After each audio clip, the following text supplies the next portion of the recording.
Okay, सो आज के lecture में हम पढ़ेंगे सेक्शन बात करेंगे। We have already done section 38 तो हमने कल कर लिया था। Then today will be discussing about section 41 and 43 और इसी के बाद हम बात कर लेंगे रिमेनिंग सेक्शंस यानी सेक्शन 39, 40 एंड 42। इसको हम उसी सीक्वेंस में पढ़ेंगे जैसे हमने कल एक चार्ट ड्रॉ किया था जिसमें हमने देखा था कि सेक्शन 53 से सेक्शन 38 से 53A तक के जो सेक्शंस हैं वो डील कर रहे हैं only in the immovable property. ठीक है, इमूवेबल प्रॉपर्टी से डील करते तो हमने इसको 11 पार्ट्स में डिवाइड किया था। अब 11 पार्ट्स ऑलरेडी उस पर वीडियो है तो आप देख सकते हैं, जो हम ऑलरेडी डिस्कस कर चुके हैं। तो 11 पार्ट में से हमने इसका फर्स्ट पार्ट या फर्स्ट कवर कर रहे हैं जिसमें हमने कवर किए हैं सेक्शन 38, 41 एंड 43। ये तीनों सेक्शन जो डील करते हैं ये डील करते हैं transfer by the person other than full owner. जो ट्रांसफर हो रही है प्रॉपर्टी का अदर देन फुल ऑनर, जो फुल ऑनर नहीं है। ठीक है, जो फुल ऑनर नहीं है, अभी ऑनर वो नहीं है, लेकिन even though can he transfer, the answer is yes. उसको ट्रांसफर अगर करता है तो उससे क्या कॉन्सिक्वेंसेज होंगे, क्या इफेक्ट होते हैं, क्या परिणाम निकलते हैं। कल हमने सेक्शन 38 देख लिया था, अच्छे से डिटेल में समझ लिया था। 38 में हमने सेक्शन में क्या पढ़ा था? Transfer the person authorise only under certain circumstances, only under certain circumstances. ठीक है, कुछ ही परिस्थितियों में, जिसको हमने एक नाम दिया था लीगल नेसेसिटी। ठीक है, जब लीगल नेसेसिटी है तो उस सिचुएशन में जो है प्रॉपर्टी ट्रांसफर की जा सकती है। Even the person is not properly authorise, जिसके पास उस प्रॉपर्टी को यूज कर रहा है, but he can transfer only in case of legal necessity. जैसे हमने बात करी थी, जैसे विडो ट्रांसफर कर देती है प्रॉपर्टी को, कर्ता ट्रांसफर कर देता है, because there is a legal necessity. So we have done it section 38 हम already कर चुके हैं। Now today we'll discuss about the section 41 which deals with the ostensible honor।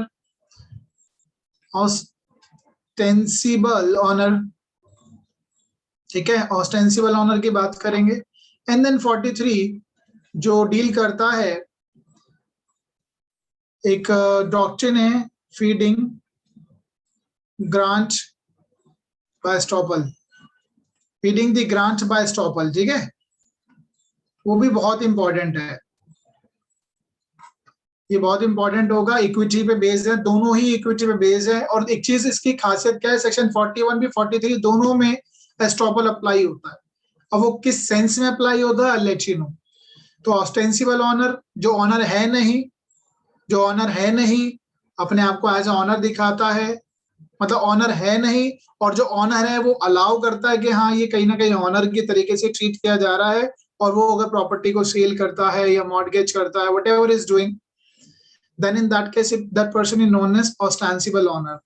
However अगर हम 43 में बात करेंगे, जहां पे 43 में इंसान खुद कह रहा है कि मैं ऑनर हूं, जबकि वो ऑनर है नहीं, बट फ्यूचर में उसके पास अगर प्रॉपर्टी आ जाती है, कहीं ना कहीं ऑनर बन जाता है, तो he has to perform his promise जो उसने किया था।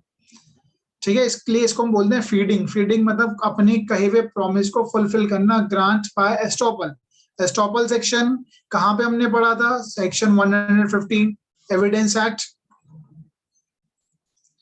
ठीक है, तो दोनों में खासियत बात है, दोनों कहीं ना कहीं एस्टॉपल के प्रिंसिपल पे आधारित है। बट एस्टॉपल का प्रिंसिपल कैसे अप्लाई होता है? या सेक्शन 41 पे जो एस्टॉपल अप्लाई होता है वो अप्लाई इन द सेंस हो रहा है जो रियल ऑनर है। अभी हम डील करेंगे what is ostensible owner, section 41 क्या है, 43। I am just giving you a glimpse के इसमें हम जब एस्टॉपल की ही बात कर रहे हैं तो एक जस्ट ब्रीफ मैनर में हम चलेंगे टू यू कि सेक्शन 41 में रियल ऑनर पे एस्टॉपल अप्लाई हो रहा है। हाउएवर इन सेक्शन 43 जो ट्रांसफरर है, जो अभी ऑनर है नहीं, लेकिन वो अपने आप को ऐसे रिप्रेजेंट करता है कि मैं ऑनर हूं, और उसके बाद फ्यूचर में उसकी प्रॉपर्टी, उसके पास अधिकार आ जाता है उस प्रॉपर्टी को सेल करने का या मॉर्गेज करने का, एनीथिंग व्हाटसोएवर ट्रांसफर करने का। then that person has to abide by his promise, जो उसने पहले किया था, अपनी बात से पीछे नहीं हट सकता। तो दोनों ही ये एस्टॉपल पे अप्लाई हो रहे हैं, बट यहाँ पर रियल ऑनर को बाउंड किया जा रहा है, यहाँ पे हम बात कर रहे हैं ट्रांसफर की। अब ये रियल ऑनर क्या है, देखो अब क्या होता है, ऑस्टेंसिबल ऑनर को समझना पड़ता है। सेक्शन 41 को थोड़ा सा समझना स्टार्ट करते हैं, डिटेल में जाएंगे definitely with the case laws. Ostensible owner, जो ऑनर है नहीं लेकिन लग रहा है कि वो ऑनर है, ऑनर है नहीं वो। अब देखो आपने कई बार देखा होगा, कई लोगों के पास पैसा बहुत होता है, राइट, कई लोगों के पास पैसा बहुत होता है तो वो खुद प्रॉपर्टी अपने नाम पर नहीं खरीदते हैं। कई लोगों पे पैसा बहुत है, ठीक है, मनी बहुत है, लेकिन वो अपने नाम पे नहीं खरीदते हैं, तो वो किसके नाम पे खरीद लेते हैं, अपने रिलेटिव के नाम पे खरीद लेते हैं। It could be anyone, I mean anyone in the sense, चाहे वो उसकी वाइफ हो सकती है, बेटा हो सकता है, किसी भी के नाम पे खरीद सकते हैं। और अल्टीमेटली देखा जाए, नाम तो इनके प्रॉपर्टी, लेकिन प्रॉपर्टी का जो पैसा गया है पेड बाय, या तो इनके जो फादर वगैरह, जिसने भी जिसका पैसा था उसने पे करा, और अल्टीमेटली बेच ये रहा है, वाइफ बेच रही है या सन बेच रहा है उस प्रॉपर्टी को। और जो परचेजर है उसे इस बात का ज्ञान नहीं है कि इसकी पेमेंट किसने दी है, उसे इस बात का ज्ञान नहीं होता है कि उसकी पेमेंट किसने दी है। उसने क्या देखा, परचेजर ने, वो गया ज्यादा से ज्यादा कहाँ जाएगा, एक इंसान जब प्रॉपर्टी खरीदेगा, जो बायर होगा वो कहाँ जाएगा, कहाँ जांच पड़ताल करेगा, ज्यादा से ज्यादा पहले पेपर मांगेगा, भाई साहब पेपर दिखाइए, प्रॉपर्टी के डॉक्यूमेंट्स दिखाइए, डॉक्यूमेंट्स देख लेता है। डॉक्यूमेंट्स देखने के बाद ज्यादा से ज्यादा रजिस्ट्रार ऑफिस में चला जाएगा, रजिस्ट्रार ऑफिस में रजिस्ट्री देख लेगा, वहां देख लेगा किसका नाम चढ़ाया। लेकिन इस इंसान ने तो अपनी वाइफ के नाम, ए है एक इंसान, ए ने जो प्रॉपर्टी खरीदी थी in the name of wife खरीदी है, ठीक है, वाइफ है। असलियत में देखा जाए तो प्रॉपर्टी का जो पेपर है उसमें वाइफ का नाम है, लेकिन इसकी पेमेंट किसने करी, ए ने। तो एक आम आदमी ज्यादा से ज्यादा यही तो देखेगा कि प्रॉपर्टी में किसका नाम है। अब मैंने कई प्रॉपर्टी खरीदी, आपने खरीदी होंगी, तो हम क्या करते हैं, हम ज्यादा से ज्यादा एक रजिस्टर देख लेते हैं, अब इसमें म्यूटेशन में नाम किसका है, डॉक्यूमेंट में रजिस्ट्रार के पास इसके नाम, हमें क्या पता कि किसने पे करी है। वैसे प्रैक्टिकली मैं आज बता दूं, ऑस्टेंसिबल ऑनर का कॉन्सेप्ट एप्लीकेबल नहीं होता है। क्यों? क्योंकि ऑलरेडी एक एक्ट आ चुका है, बेनामी ट्रांजैक्शन, ठीक है, बेनामी ट्रांजैक्शन, स्पेलिंग थोड़ा गलत हो गए, बेनामी ट्रांजैक्शन एक्ट 1988 का है। तो अब ऐसा होता नहीं, अब ये देखा जाता है कि कौन ऑनर है, जबकि पहले क्या होता था, माना ये प्रॉपर्टी वाइफ के नाम पर थी तो वाइफ को बेचने का तो अधिकार है ही। क्या वाइफ बेच सकती है, नहीं बेच सकती है प्रॉपर्टी? हाँ जी बताइए, can a wife sold the property, can a wife sell the property? क्योंकि नाम तो वाइफ के है पेपर में, लेकिन वाइफ के पीछे कौन छुपा है, who is behind the wife, who has paid the money when the first purchase been done? तो उसमें हस्बैंड ने पे किया था, तो ही वाज द अल्टीमेटली जिसने पैसा पे किया था, लेकिन नाम वाइफ के थी। तो क्या हम इतना जांच पड़ताल कर लेंगे कि इसको पेमेंट किसने करी है? तो ये जो वाइफ होती है या ये जो बेटा है, ये ऑस्टेंसिबल ऑनर है, ठीक है, क्योंकि इनका नाम है पेपर में। तो ये जब बेचते थे पहले, तो अल्टीमेटली बाद में जब डिस्प्यूट आता था तो एक आ जाता ये तो ऑनर है नहीं, लेकिन परचेजर कहता था कि भाई मैं तो बोनाफाइड परचेजर हूं। तो उस सिचुएशन में भी कहीं ना कहीं प्रॉब्लम आई और ये कहा गया he is only ostensible owner, he is not authorized to sell it, and therefore बहुत केसेस में जो ट्रांजेक्शन थी वो इनवैलिड हो गई थी, because ultimately A is the owner. But बाद में जब बेनामी ट्रांजैक्शन एक्ट आया 1988 में, तो अल्टीमेटली ये कहा गया ये बेनामी नहीं चलेगा, बेनामी ट्रांजैक्शन हो रही है, देखो पैसा इसका ये किसी और के नाम पे ले रहा है, ठीक है, जरूरी नहीं वाइफ हो, सन हो, स्ट्रेंजर भी हो सकता है।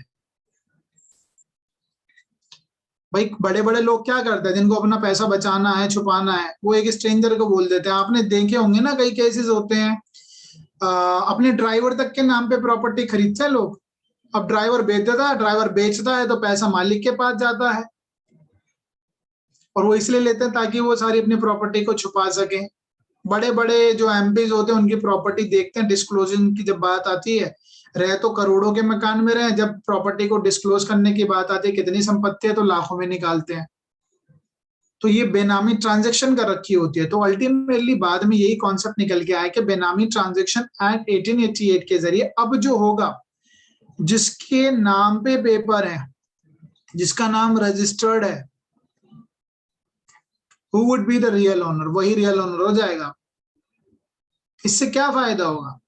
तो जो बेच रहा है और जो बोनाफाइड परचेजर है वो, उसको वैलिड टाइटल जाएगा। अब वो डिस्प्यूट नहीं कर सकता। ए ये नहीं कह सकता। अब क्या ए यहाँ पे कह सकता है? देखो ए जो है, अब देखो स्टॉपल कैसे अप्लाई हो रहा है यहाँ पे। ए बाद में कहता है, सपोज करो बाद में ए कहता है कि भैया इसका मालिक तो मैं था, पैसा तो मैंने पे किया, नाम तो मेरी बीवी का था रजिस्ट्री में, और जो परचेजर था बेचारा वो परेशान, उस पे केस। अब ए क्या कर रहा है? इस पे केस कर रहा है कि भैया मेरे को मेरी प्रॉपर्टी वापस दो।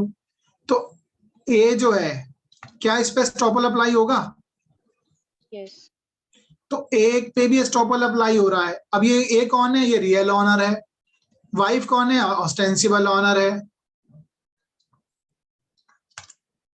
तो ए अब क्या है? Being a real owner, he can not say to the buyer कि भैया मैं रियल, मेरे को प्रॉपर्टी वापस दे, क्योंकि मैं रियल ऑनर हूं। अब नहीं कह सकता, ठीक है, क्योंकि अब तो नाम इसका वाइफ का है, वाइफ ऑस्टेंसिबल ऑनर है, और definitely wife can cell the property. अब ये जो कॉन्सेप्ट है ऑस्टेंसिबल ऑनर, पहले होता क्या है वो समझ लेते हैं। ऑस्टेंसिबल ऑनर होता है जो होता नहीं है ऑनर, लेकिन उसके तरीके से वो ट्रीट हो रहा है, दिख रहा है, ऐसा लग रहा है ऑस्टेंसिबल ऑनर है, जबकि उसकी प्रॉपर्टी उसके किसी और ने पेमेंट करी हो, ठीक है। और यहाँ पर एक कॉन्सेप्ट हो रहा है डॉक्ट्रिन ऑफ होल्डिंग आउट का अप्लाई होता है। डॉक्ट्रिन ऑफ होल्डिंग आउट क्या होता है? Doctrine of holding out,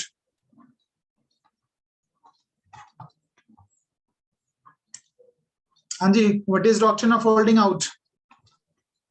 So when one person has made some representation and other person has acted on it, then the person who has made the representation can't back out from that representation. यहाँ पे देखो, representation, real honour ने, जो ostensible owner है उसको कहीं ना कहीं या तो एक्सप्रेसली या इम्प्लाइडली इस किसी भी प्रॉपर्टी को जो ऑस्टेंसिबल ऑनर की नजर आ रही थी उसको परचे बायर को खरीदने दिया। तो यहां पर ये भी स्टॉप्ड हो जाएगा, इसको स्टॉप किया जाएगा कि भाई अब आप बैकआउट नहीं कर सकते, because you let ostensible owner to sell the property. आपने अलाउ किया, तो होल्डिंग आउट का प्रिंसिपल ये होता है, ठीक है। देखो कई बार क्या होता है, जिस मकान में मैं रह रहा हूं ना, अब वो मैं अपने आस पड़ोस को बताओ, जब कोई भी इंसान कहीं पे भी रहेगा तो उसे लगेगा भाई जो मकान में रह रहा है वही ओनर होगा, और उसके चलते हम प्रॉपर्टी परचेज कर लेते हैं। तो पता चलता है इसके पेपर के जो डॉक्यूमेंट्स है वो तो किसी और ने पेमेंट करी है या किसी और का है वो। तो बायर जो है, बायर एक रीजनेबल इंक्वायरी तो कर सकता है, बिल्कुल रीजनेबल इंक्वायरी करेगा, थोड़ी बहुत जांच पड़ताल तो करनी ही पड़ेगी। अगर वो नहीं कर रहा, नेग्लिजेंट है, तो फिर वो लायबल, फिर वो अपनी नेग्लिजेंस को इन पे इम्पोज नहीं कर सकता, ठीक है। तो बायर को भी एक रीजनेबल इंक्वायरी तो करनी ही पड़ेगी। और एट द सेम टाइम कहीं ना कहीं बायर एक बोनाफाइड परचेजर है। देखो जो इंसान बोनाफाइड होता है ना, उसको तो कानून प्रोटेक्ट करेगा ही। देखो अल्टीमेटली देखा जाए तो रियल ओनर और ऑस्टेंसिबल ओनर दोनों ये घपला कर रहे हैं, और अल्टीमेटली बायर जो एक बोनाफाइड परचेजर है। तो why the buyer should suffer if he has done a reasonable enquiry, bona fide है और इसने कंसिडरेशन पे किया हो, तो कानून इसको प्रोटेक्ट करता है बायर को, ठीक है। समझ में आया कॉन्सेप्ट ऑस्टेंसिबल ऑनर का? Yes, sir. और ये ऑस्टेंसिबल ऑनर नहीं है, लेकिन but it's look like owner, look like owner, owner की तरह दिखता है जबकि होता नहीं है। इंडिका ऑफ ऑनर, आपने एक सेक्शन 7 तो पढ़ा ही है।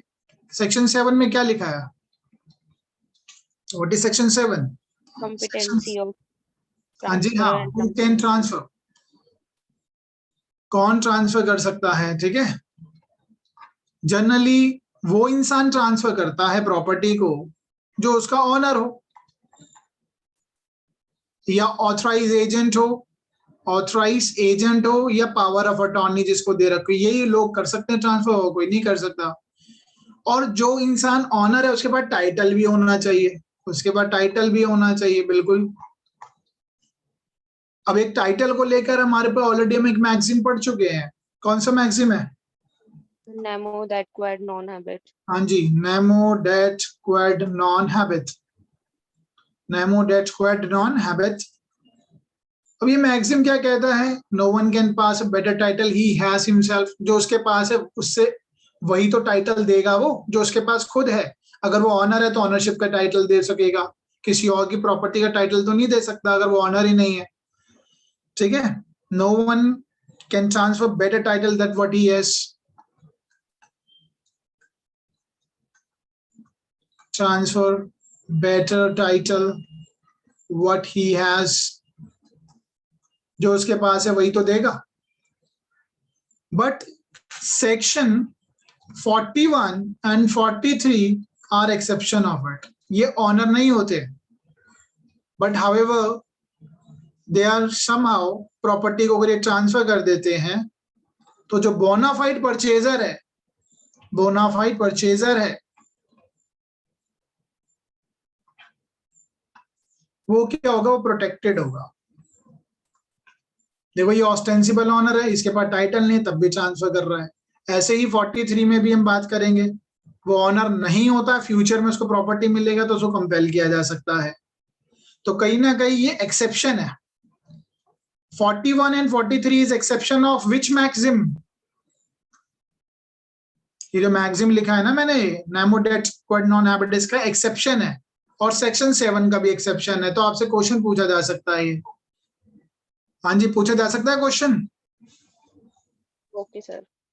ये क्वेश्चन आपका एमसीक्यू में पूछा जा सकता है कि कौन सा सेक्शन 41 एंड 43 का एक्सेप्शन कौन सा है, या 41 एंड 43 का इस मैक्सिम का एक्सेप्शन कौन सा है।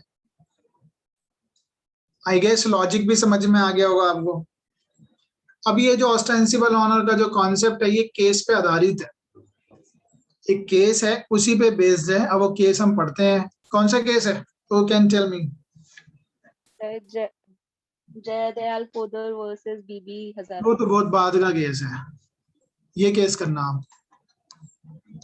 राम कुमार, और ये कुमार है, कई जगह कुमार लिखा हुआ है, तो कई मैक्सिमम किताब में कुमार ही लिखा है, राम कुमार।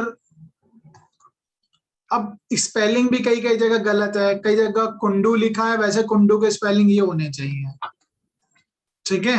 अब ये इसमें इतना बड़ा टेक्निकलिटी नहीं है, बट ठीक है। और वर्सेस है मैकक्वीन, मैकक्वीन, ठीक है। केस याद आया? अब ये केस क्या है? 1872 का केस है, बहुत पुराना केस है, उसी के आधार पर ये प्रोविजन बनाया गया है ऑस्टेंसिबल ऑनर का। अब ये केस क्या है? एक एलेक्जेंडर जी थे,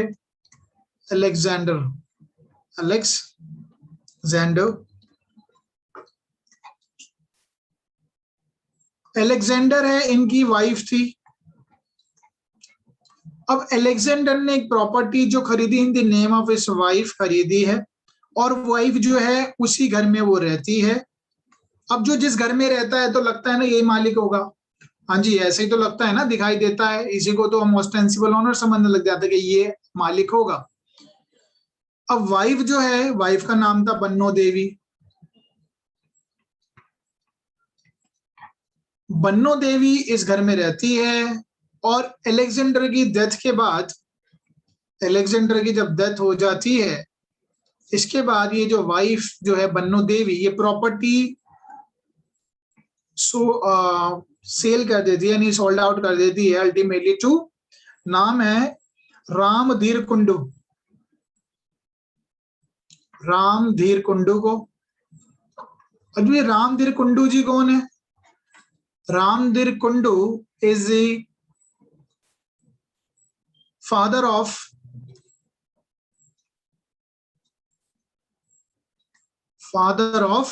राम कुमार। समझ में आ रही है बात? हाँ जी। बन्नो देवी अपनी प्रॉपर्टी को, जो कि इसके नाम पर एलेक्जेंडर ने ली थी, जबकि प्रॉपर्टी, रियल ओनर तो एलेक्जेंडर हो गया, ये प्रॉपर्टी बन्नू देवी के नाम पर थी। बन्नू देवी ने अपनी मरने के बाद प्रॉपर्टी ट्रांसफर कर दी है, बेच दी है रामधीर कुंडू को। रामधीर कुंडू कौन है? राम कुमार का फादर था। ठीक है, अब हुआ क्या, जब ये बात अलेक्जेंडर की डेथ के बाद उसकी बेटी जो थी, बेटी का नाम क्या था? मैकक्वीन। ठीक है, मैकक्वीन को पता चला तो मैकक्वीन में एक चीज देखी, अलेक्जेंडर ने एक विल भी बना रखी थी, वसीयत। अलेक्जेंडर अपने एक विल भी बना रखी थी, वसीयत। तो मैकक्वीन ने क्या करा, मैकक्वीन ने कोर्ट पहुंच जाती है, Calcutta high court. Calcutta high court पहुंच जाती है और ये कहती है कि भाई ये तो विल है, और विल में जो अलेक्जेंडर ने है, मेरे फादर ने जो मेरे को प्रॉपर्टी दी है, मैकक्वीन को दी है, जो प्रॉपर्टी मेरे नाम पर है, then how the wife can sell, how the wife can sell it to Ramdhir Kundur, और राम कुंडूर के खिलाफ केस किया गया। ठीक है, जब इसके खिलाफ केस हुआ तो कलकत्ता हाई कोर्ट ने डिसाइड करा भाई ये विल है और ये जो वाइफ है ये तो ऑस्टेंसिबल ऑनर है और Alexander is the real owner and therefore the will should prevail. तो हमारे जो कलकत्ता हाई कोर्ट ने डिसीजन दिया in the favour of McQueen, McQueen के फेवर में डिसीजन दे दिया। लेकिन जब मैकक्वीन के बाद, अब ये जो ऑफकोर्स ही बात है, रामधीर कुंडू को बेचा था, अब ये इंसान है, डेथ तो होगी ना इसकी, इसकी डेथ हो गई। इनका बेटा कौन है? राम कुमार। राम कुमार जी पहुंच गए कहाँ? Privy council.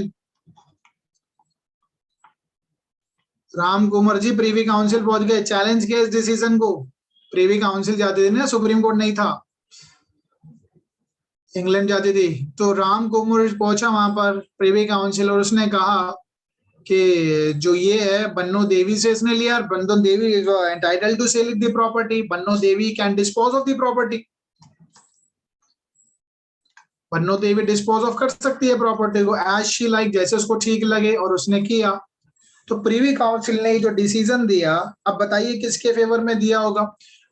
और ये इसने कहा, राम कुमार ने कहा कि जो मेरा फादर था रामधीर जो थे, पहले बताइए किसके फेवर में डिसीजन देगी प्रिवी काउंसिल? मैकक्वीन के फेवर में दिया होगा। गलत, प्रिवी काउंसिल ने डिसीजन दिया in the favour of Ram Kumar. Why so? अब तो नहीं, यहां पर देखो नुकसान किसको हो रहा है, ये कौन है? राम कुमार कौन है? राम कुमार बेटा है रामधीर कुंडू का। अब कोर्ट ने कहा, प्रिवी काउंसिल ने कहा भाई ऑस्टेंसिबल ऑनर है, बेच सकता है प्रॉपर्टी। पहले की बात चलो, अब मैं समझ गया आप उस कॉन्सेप्ट में चल रहे हैं पीछे वाले। इसने कहा कि वाइफ को, बन्नो देवी को डिस्पोज ऑफ करने का अधिकार है, बिल्कुल है उसका। और क्यों? क्योंकि अब यहाँ पे जो ये जो है Ramdhir, Ramdhir is a bona fide purchaser. Ramdhir जो है वो बोनाफाइड परचेजर है, और what he has done, he has paid the consideration, consideration भी दिया है, एंड शी, और अल्टीमेटली जब उसने एक रीजनेबल इंक्वायरी भी करी तो रीजनेबल इंक्वायरी में भी ये समझ में आता है कि हाँ she is a real owner of the property. तो अल्टीमेटली इस केस में ये फेवर में गया केस राम कुमार के, राम कुमार कुंडू को। तो चीज को देखते हुए, ध्यान में रखते हुए, ऑस्टेंसिबल ऑनर का जो कॉन्सेप्ट था सेक्शन 41 में हमारे टीपीए में डाला गया। यानी ऑस्टेंसिबल ऑनर जो है, अगर वो सेल करता है प्रॉपर्टी को, और जो बोनाफाइड परचेजर है, बोनाफाइड जो परचेजर है, तो वो वैलिड हो जाता है। बोनाफाइड परचेजर जो है वो वैलिड करेगा ट्रांसफर, फिर it would be consider a valid transfer. ठीक है, बोनाफाइड परचेजर प्रोवाइडेड उसने कंसिडरेशन पे किया हो और एक रीजनेबल इंक्वायरी करी हो। अगर वो रीजनेबल इंक्वायरी या बोनाफाइड परचेजर नहीं है तो ये प्रॉपर्टी उसको ट्रांसफर नहीं होगी। ठीक है, वापस चली जाएगी। I hope the concept is clear. हाँ जी, तो इस केस में, राम कुमार के केस में इसको वैलिड कहा गया। वैलिड क्यों कहा गया है? It is for the protection of whom? Bona fide purchaser. अब ये चीज ध्यान रखना, टीबीए में जितने भी प्रोविजन है, चाहे वो फ्रॉडुलेंट ट्रांसफर हो, चाहे वो ड्यूरिंग द पेंडेंसी हो, अगर बोनाफाइड परचेजर है तो वो वैलिड ही होगा। ठीक है, ये एक बेसिक रूल बात समझ के चलना, बोनाफाइड परचेजर को हमेशा कानून प्रोटेक्ट करता है,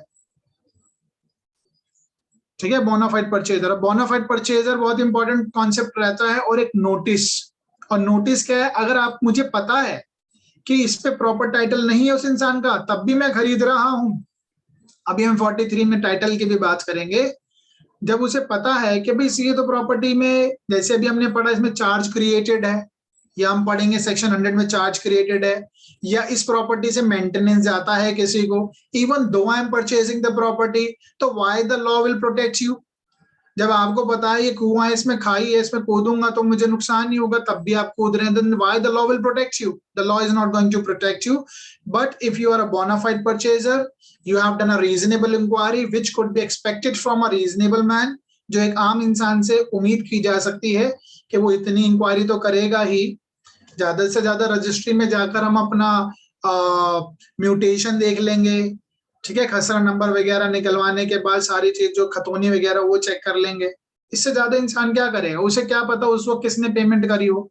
तो इसलिए बोनाफाइड परचेजर जो है प्रोटेक्टेड होता है, even though the sale is by the ostensible owner. हाँ जी, क्लियर है। Yes, sir. इसके कुछ एसेंशियल्स भी होंगे, एसेंशियल्स को पढ़ने से पहले अब एक बार हम बेरेट देख लेते हैं। और जो आपने केस बताया था वो भी मैं बताऊंगा, क्या नाम है इसका, जया दयाल उद्धर, उसमें ये टेस्ट दिया गया है कि who would be the ostensible owner, होगा कौन, ठीक है यानी कि कौन होता है ऑस्टेंसिबल ओनर। और वो बार बार यूपी के पेपर में पूछा जाता है एमसीक्यू के फॉर्म में, तो आप उसको बहुत ध्यान से माइंड में रखना और अपने शॉर्ट नोट्स बनाते चले केस लॉ पे। तो now section 41 transfer by ostensible owner, हम क्या चीज कवर कर रहे हैं, ट्रांसफर द पर्सन जो फुली ऑथराइज नहीं है तब भी ट्रांसफर वैलिड हो रहा है। क्यों वैलिड हो रहा है, because of the bona fide purchaser way with the consent. अब ये कंसेंट किसकी बात कर रहा है, किसकी कंसेंट है ये, Real owner. Real honour. पैसा किसका है, रियल ऑनर का। नाम किसके चढ़ा हुआ है, उसकी वाइफ के, सन के, स्ट्रेंजर के, को शेयरर के। Where with the consent express और implied of the persons interested in small property, a person is a ostensible owner। अगर जो इंसान वो है जो ट्रांसफर कर रहा है वो ostensible owner है सच प्रॉपर्टी का, ठीक है, ostensible owner है।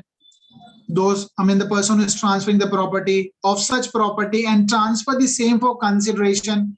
किस कैसे ट्रांसफर करिए उसने, कंसिडरेशन लेकर, फ्री में नहीं होनी चाहिए। अगर गिफ्ट होगा तो भैया बोनाफाइड परचेजर को कोई फायदा नहीं होने वाला, वापिस आ जाएगी property. The transfer shall not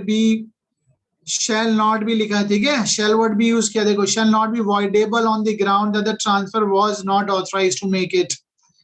तो ट्रांसफर क्या होगा, शैल नॉट वॉइडेबल का मतलब वैलिड होगा, यानी फ्यूचर में रियल ओनर आके कहे कि भाई मैं तो इसका मालिक हूँ, ये तो ऑस्टेंसिबल ओनर, आपने क्यों खरीदी, तो real owner is also bound with it provided that the transferee after taking up. देखो प्रोवाइजो में ट्रांसफरी की बात लिखी है, ट्रांसफरी को क्या क्या करना पड़ेगा, प्रोवाइडेड, इसका मतलब कंडीशन है, provided that the transferee after taking a reasonable care to ascertain. किस चीज की केयर की बात कर रहा है भाई, ये निर्धारित कर ले, to ascertain that the transferor had power to make the transfer, कि उसके पास पावर है या नहीं है, ठीक है, and acted in good faith, और गुड फेथ में उसने एक्ट किया हो। Good faith is a very important terminology here. Reasonable care, good faith and the consideration, तीन बातें हैं जो इंपॉर्टेंट है, ठीक है। और चौथी बात है कंसेंट मिली ऑस्टेंसिबल ऑनर को, कहां से, रियल ऑनर से, then is selling the property. तो जो ट्रांसफर होगा वो वैलिड होगा। आई होप सेक्शन जो है बिल्कुल क्लियर हो गया होगा। हाँ जी, Yes, sir. अब इसके एसेंशियल से लिख लेते हैं जो कि इंपॉर्टेंट है, जो पूछे जा सकते हैं। पूछे क्या जाएंगे, अगर आपका मेंस में तो आते ही ये क्वेश्चन, तो ये लिखना भी पड़ेगा, what are the essentials. Essentials में सबसे पहला है ट्रांसफरर। ट्रांसफरर कौन है इस केस में, Ostensible owner. Ostensible honour.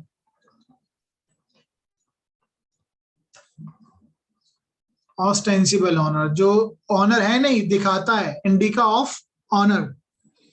Second क्या है, he must be ostensible owner by express implied consent of real owner। he must be ostensible owner है, क्यों है, मैं डबल ओ लिख रहा हूं, ठीक है, ostensible owner, why, because by express और इम्प्लाइडली कंसेंट दे रखी है उसने, जो property, consent of whom, real owner की कंसेंट है, उसके जरिए वो प्रॉपर्टी को आगे ट्रांसफर कर रहा है, ठीक है। And then the transferee take a reasonable care. अब ट्रांसफरी ने यहाँ पे क्या किया, जो हमने प्रोवाइजो में पढ़ा, transferee what has done, at least उसको एक रीजनेबल केयर करनी पड़ेगी, has taken a reasonable care,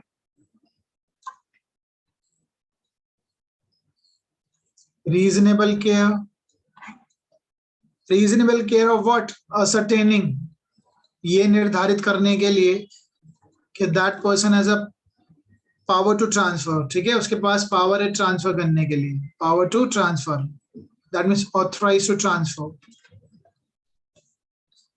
यानी बोनाफाइड इंक्वायरी कर ली हो उसने, the transfer must have been done, transferee ने बोनाफाइड परचेजर हो,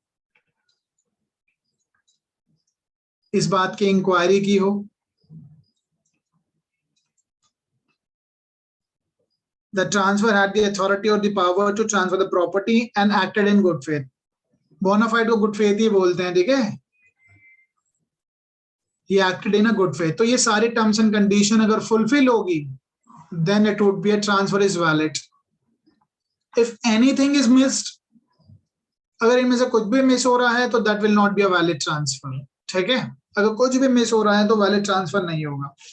और सबसे important क्या है, it must be for the consideration, ये जो परचेजर है उसने कुछ पे किया हो, if it is a gift, लिख भी लीजिए यहाँ पे, इफ गिफ्ट, अगर वो गिफ्ट है, पैसा नहीं पे किया है, ट्रांसफर ही जो है, अब ये गिफ्ट है तो ये वैलिड नहीं होगा, आई मीन डेफिनेटली प्रॉपर्टी वापस हो सकती है, व्हाई, बिकॉज, क्योंकि यहाँ पे लॉजिक क्या है, गिफ्ट के केस में क्यों नहीं अप्लाई हो रहा, क्योंकि यहाँ पे ट्रांसफरी को लॉस कुछ नहीं है, देयर इज नो लॉस, ठीक है, यानी जो बन्नू देवी है अगर वो फ्री में ट्रांसफर करती किसको, ये जो फादर है, क्या नाम है इनका, रामधीर को, अगर ये जो बन्नू देवी है अगर ये फ्री में ट्रांसफर करती तो डेफिनेटली विल प्रिवेल कर जाती फिर, ठीक है, आई होप समझ में आ गया होगा चारों पॉइंट। अब ये एक और केस कर लेते हैं, probably the last case in this case, जो केस अभी हमने डिस्कस किया है उसी के आधार बनाते हुए इंडिया में एक केस है, हम कैसे पता लगाएंगे ऑस्टेंसिबल ऑनर कौन होता है, केस का नाम है जया दयाल, ठीक है, जया दयाल पोद्दार। अब ये केस जो है ये याद रखना, ये बहुत स्टार प्रोविजन देगा, एमसीक्यू में पूछ लिया जाएगा आपसे कि कौन सा ऐसा केस है जहां ये बताया गया है कि how you will find out who is ostensible owner, Jaya Dayal Poddar versus Bibi Hajra, ठीक है, इसमें ये है सुप्रीम कोर्ट ने गाइडलाइंस इश्यू करी है, then how you will find out who is the ostensible owner, कौन होता है, ठीक है। अब कैसे पता चलेगा हु इज ऑस्टेंसिबल ऑनर, कि आप ऑस्टेंसिबल ऑनर है, रियल ऑनर कोई और है, उसको हमें देखना पड़ेगा। First of all source of purchase money, source of purchase money, मैंने आपको बताया ना, पैसा हस्बैंड ने दिया है और बीवी के नाम पे ली है प्रॉपर्टी, तो पता लग रहा है कि हाँ भाई अल्टीमेटली बीवी जो है वो ऑस्टेंसिबल ऑनर है, रियल ऑनर तो उसके पीछे वो पेमेंट देने वाला है। लेकिन आज के टाइम में इससे कोई फर्क नहीं पड़ता, असलियत में देखा जाए तो जिसके डॉक्यूमेंट्स में नाम है ना वही ऑनर कहलाएगा, क्योंकि बेनामी ट्रांजेक्शन एक्ट आ चुका है। Now nature of the possession after purchase, nature of possession after purchase, देखो जो मकान में रह रहा होता है ना, दुनिया उसी को मालिक समझती है, उन्हें क्या पता मैं जिस मकान में रह रहा हूँ मेरे पड़ोसी को भी नहीं पता होगा कि इसका जो पेपर है वो किसके नाम पर है, लेकिन जब भी मैं अपने मकान को बेचने की बात करूंगा तो मैं ही बात करूंगा, मैं ही ये शो करूंगा कि मैं ही मालिक हूँ, राइट। क्या पता प्रॉपर्टी के पेपर मेरे पापा के नाम पे हो, मम्मी के नाम पे हो, बट आई एम जस्ट वैसे तो ये 43 का भी बात कर रहा है। देखो अल्टीमेटली 43 में मैं रिप्रेजेंट कर रहा हूँ, I am the owner, but वहां पर जो है प्रॉपर्टी बाद में आती है। अगर मेरे पास बाद में आ गई, चाहे मैं डील कर रहा हूँ आज लेकिन मैं उसका ऑनर नहीं हूँ, बट फ्यूचर में अगर आ जाएगी तो कहीं ना कहीं मुझे वो बेचनी पड़ेगी, जो मैंने अपना प्रॉमिस किया है परफॉर्म करना पड़ेगा।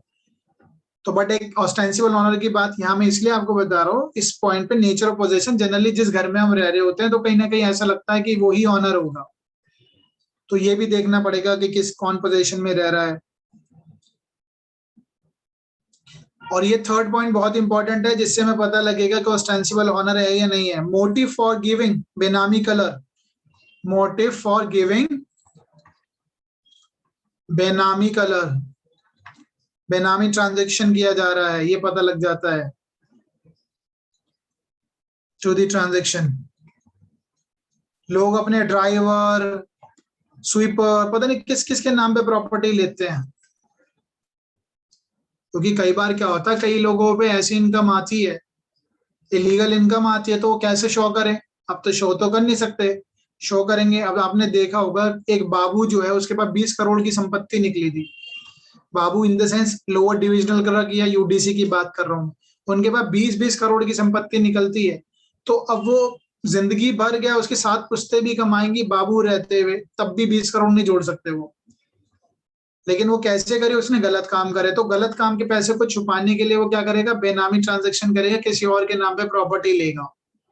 तो वहां सारे कॉन्सेप्ट नजर आने लग जाता है। ठीक है, तो और फोर्थ पॉइंट क्या हो सकता है? Relationship between the parties.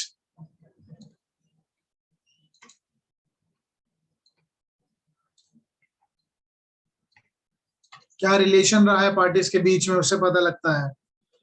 Custody of the title deed, custody of title deed.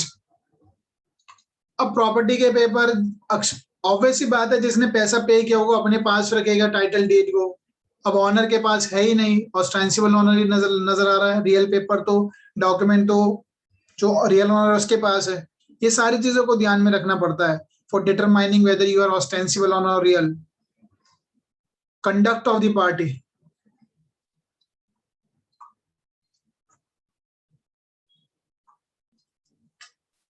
Concern in dealing with the property after sale. Conduct of the party, पर दोनों का कंडक्ट कैसा है, रियल ऑनर का एंड द ऑस्टेंसिबल ऑनर का। ठीक है, तो ये सारे जो चीजें हैं, ये it is a very important case because it is laid, this guidelines laid down by the honourable Supreme Court. तो ऑनरेबल सुप्रीम कोर्ट ने गाइडलाइंस लेड डाउन की थी in the case of Jaidayal Poddar versus Baby Hazra. I hope ये याद रहेगा आपको। हाँ जी, याद रहेगा। Yes, sir sir. Relationship between the parties, यहाँ पर भी पार्टीज यही ओनर एंड ऑब्स्टेंशियल ओनर होगा। के बीच में, हाँ जी, उन्हीं की बात कर रहा है। Concern in dealing with the property after cell, उसके बाद वो कैसे डील कर रहा है। देखो सपोज करो ऑस्टेंसिबल ओनर के पास तो पैसा तो आ गया, वो पैसा जा कर है। एक बात बताओ ना, अगर ड्राइवर को मैंने कहा भाई ड्राइवर तेरे नाम पे मैं लूंगा, 1 करोड़ की संपत्ति है तेरे नाम पे मैं ले रहा हूँ, जब इसको तू डील करियो, जब डील करेगा तो मुझे 95 लाख दे, 5 लाख तू रख लियो। आफ्टर सेल के बाद पार्टीज का कैसा कंडक्ट है? पैसा किसके पास जा रहा है? ड्राइवर के पास थोड़ी ना जा रहा है, वो वहां जा रहा है। ठीक है, तो ये सारी चीजें बताएंगी कि ऑस्टेंसिबल ओनर कौन है कौन नहीं है। अब मैंने आपको बताया था भाई अल्टीमेटली हुआ क्या, पार्लियामेंट ने एक एक्ट पास कर दिया इन द ईयर ऑफ 1988, बेनामी ट्रांजैक्शन एक्ट।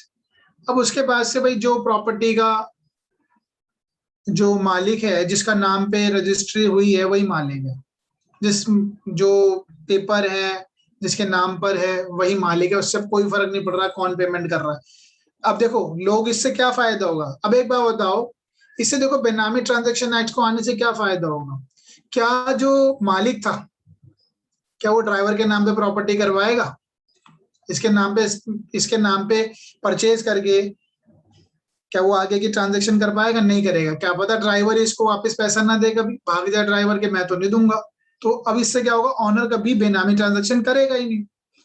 तो ये बेनामी ट्रांजैक्शन एक्ट आया, जिससे अब ये देखा गया जिसके नाम पे रजिस्ट्री होगी, जिसके नाम पे पेपर होंगे, वही उसका असली ओनर होगा। समझ में आ गया कॉन्सेप्ट?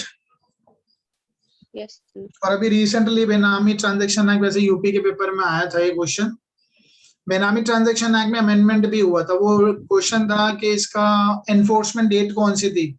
अमेंडमेंट हुआ था 2016 में, एनफोर्समेंट डेट थी 1 नवंबर 2016। ठीक है, इतने इंपॉर्टेंट एमसीक्यू करोगे तो पता लगेगा कि कहाँ से क्वेश्चन आते हैं। ठीक है, वो करना जरूरी। तो ये हमारा हो गया ostensible owner. I hope everything is clear. Definition आपको पता होनी चाहिए बेनामी ट्रांजैक्शन की, क्या डेफिनेशन होती है। तो आप 2-4 पॉइंट्स लिखना चाहें तो लिख सकते हैं। हाँ जी, एक दो पॉइंट और बता देता हूँ ताकि बहुत क्लियर हो जाए कॉन्सेप्ट। ऑस्टेंसिबल ऑनर, इसकी लैंग्वेज आप ऐसे लिखने ना, one who has all the indica of ownership, one who has all the indica of ownership. ठीक है, ऑनरशिप के सारे उसको लगता है कि वो ऑनर ही होगा without being the real owner, जबकि वो होता नहीं है without being a real owner. ठीक है, अब ये हो कौन कौन सकते हैं ostensible owner? Who can be ostensible owner? जो दिखता है, को शेयरर हो सकते हैं, मैनेजर हो सकता है, एजेंट हो सकता है, बहुत सारे लोग हो सकते हैं। ठीक है, मैंने अपने एजेंट के, सर्वेंट के नाम पे प्रॉपर्टी ले ली है। इवन अ स्ट्रेंजर भी हो सकता है। और ये सारा कॉन्सेप्ट जो आधारित है सेक्शन 115 पे है। 115 क्या है? एस्टॉपल। एस्टॉपल किसका? एविडेंस एक्ट का। देखो अब यहाँ पे स्टॉप किसको कहा जा रहा है? किसको स्टॉप किया जा रहा है? रियल ओनर को। तो स्टॉपल तो यहाँ पे भी अप्लाई हो रहा है। अगर आप देखेंगे तो किस पे अप्लाई नहीं होगा? कंसिडरेशन में होनी चाहिए प्रॉपर्टी, राइट? कंसिडरेशन यानी अगर गिफ्ट होगा तो गिफ्ट अप्लाई नहीं होगा। कंसेंट की बात करें तो कंसेंट रियल ओनर की ही होनी चाहिए। It must be true consent, it can be expressed और इट कैन बी इम्प्लाइड, दोनों में से कुछ भी हो सकता है। ठीक है, परचेजर कब प्रोटेक्टेड है ये बताइए? परचेजर कब प्रोटेक्टेड है? बोनाफाइड परचेजर यानी ट्रांसफरी जो है वो कब प्रोटेक्टेड होगा? When protected? When he purchases in good faith and full consideration. Reasonable care, bona fide, consideration, ये तीनों एलिमेंट होंगे। मैंने ऑलरेडी बताई है, एक भी एलिमेंट मिस होगा तो वही, उसको कोई बेनिफिट नहीं मिलेगा इस सेक्शन का। ठीक है, हाँ जी, ओके, खत्म हो गया ostensible owner. Let's proceed towards 43। 43 देखते हैं। नाउ 43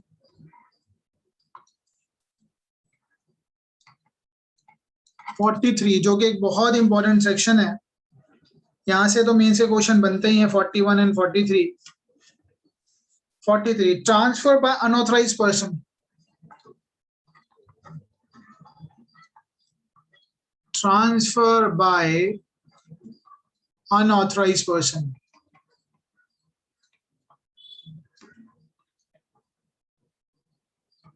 जो ऑथराइज नहीं है। Who subsequently, आज तो वो ऑथराइज नहीं है, he is not authorized at the time of sale, जब वो कर रहा है, जब वो ट्रांसफर कर रहा है तब वो ऑथराइज नहीं है, but later on subsequently, title से ही पता लग जाता है इसका। तो subsequently acquires the interest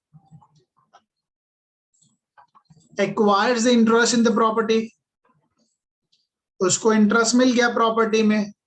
now can he be compelled to sell? Can he be compelled to perform his contract? बताइए, can he be compelled? Yes. बिल्कुल किया जाएगा, इसको दबाव डाला जाएगा, भैया तूने जो कहा है वो कर।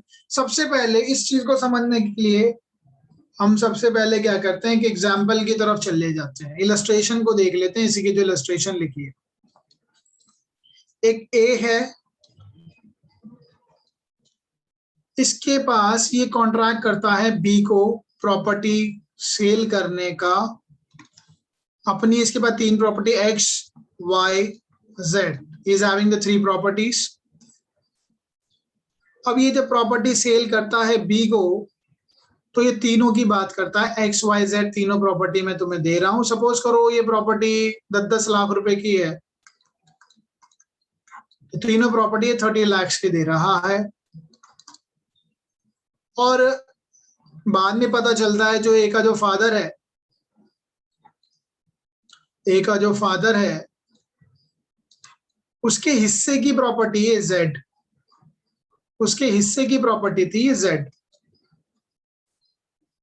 क्यों? क्योंकि इनके बीच में, फादर और सन के बीच में ऑलरेडी जब पार्टीशन हुआ था, तो जब पार्टीशन हुआ तो ये प्रॉपर्टी फादर के हिस्से में गई थी, और ये 2 प्रॉपर्टी ए के हिस्से में गई होगी।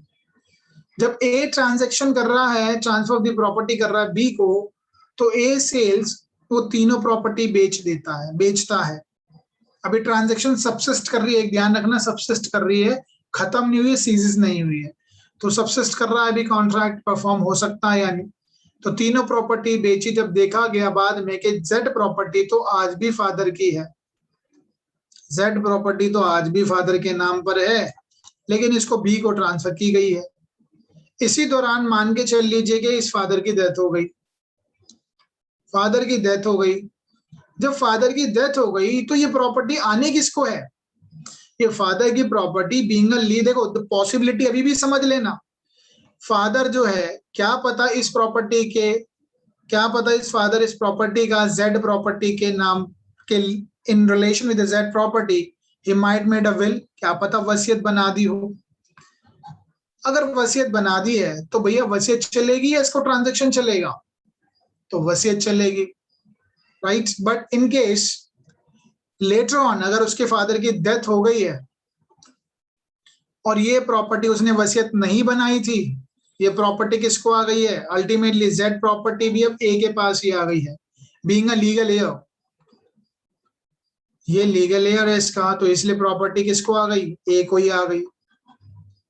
अब बी कहता है भाई तेरे पास तो प्रॉपर्टी आ गई, अब अपने काम को परफॉर्म कर, तूने मेरे को एक्स वाई जेड तीनों प्रॉपर्टी बेची थी, ठीक है, तो just perform, also sell me this property, complete the contract.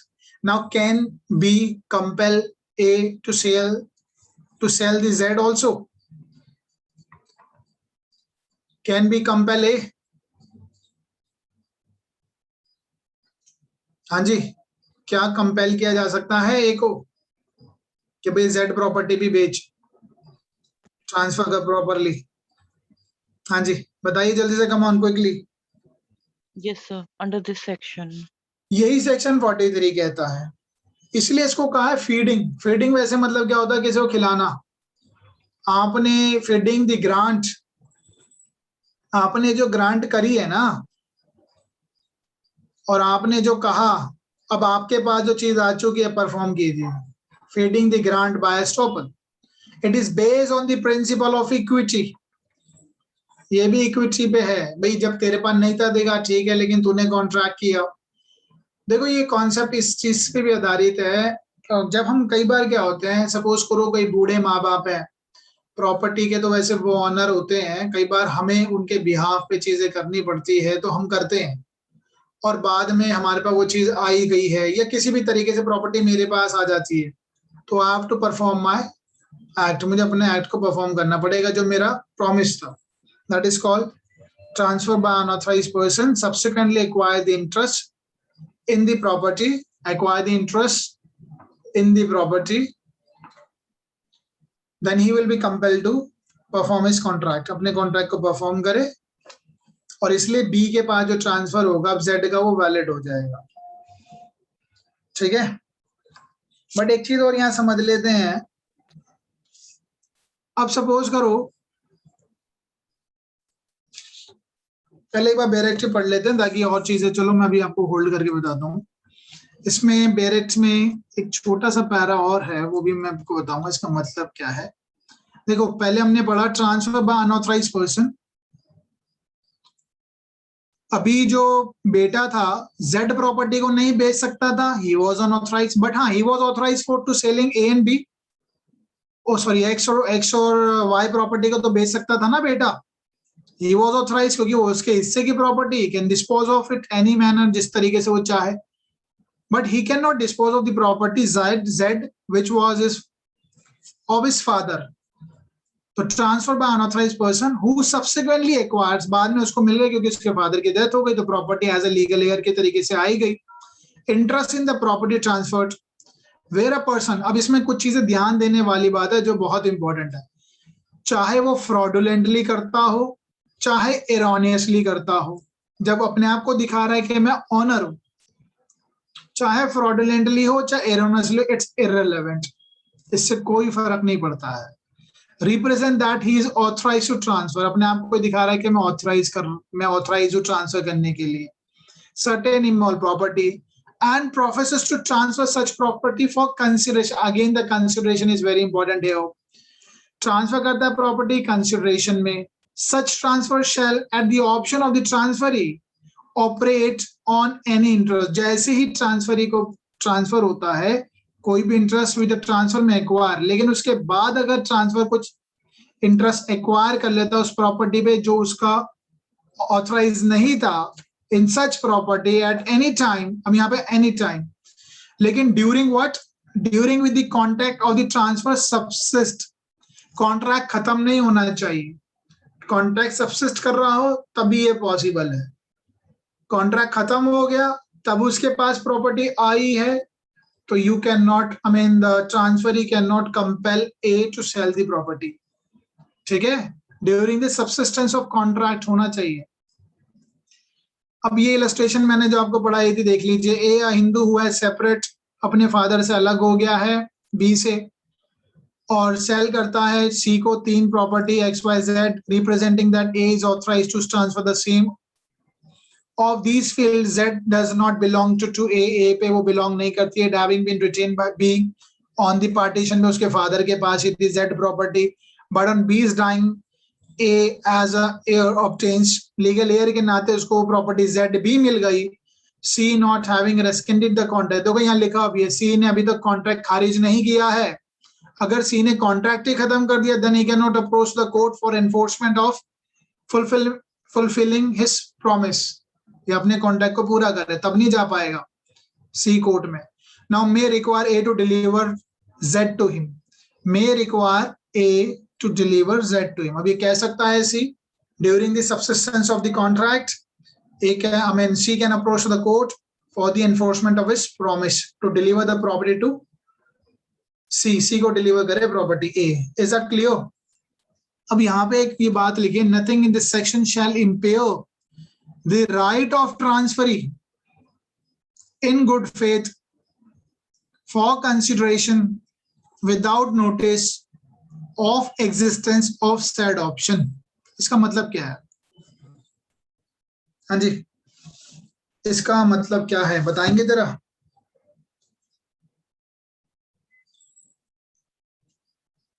Sir अगर ट्रांसफरी को जो भी ऐसी सिचुएशन है कि जो ट्रांसफरर है he is not the real owner, उसके बारे में पता हो या ना पता हो, it is irrelevant, still he will be benefited by this provision.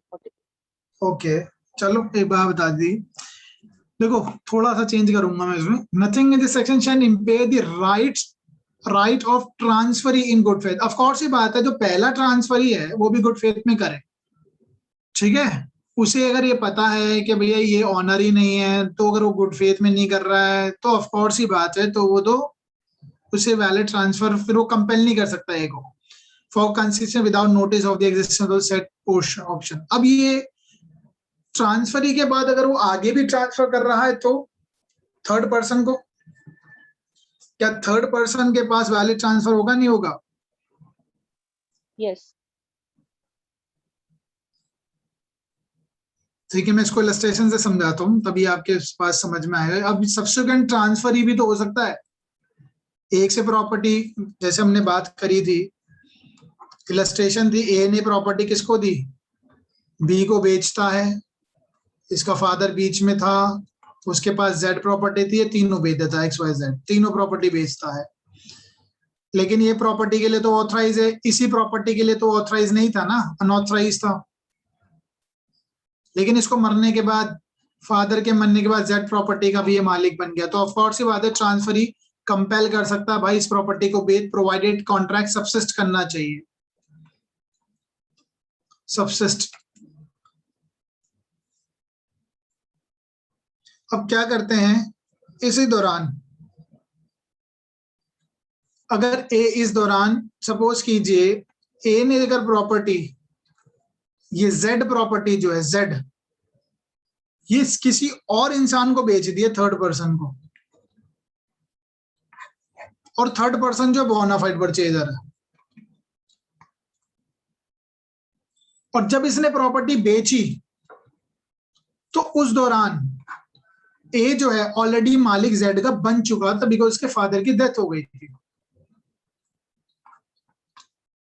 इसके फादर की डेथ हो गई थी ना, तो फादर की डेथ होने के बाद तो ये ऑथराइज है, और उस दौरान ये बी को ना बेचकर इसने थर्ड पर्सन को बेच दी, थर्ड पर्सन मान लेते हैं ए बी, सी को बेच दिए, तो सी को क्या प्रोटेक्शन मिलेगी या नहीं मिलेगी? हाँ जी बताइए जरा, प्रॉपर्टी इसके पास जाएगी, इसके पास जाएगी?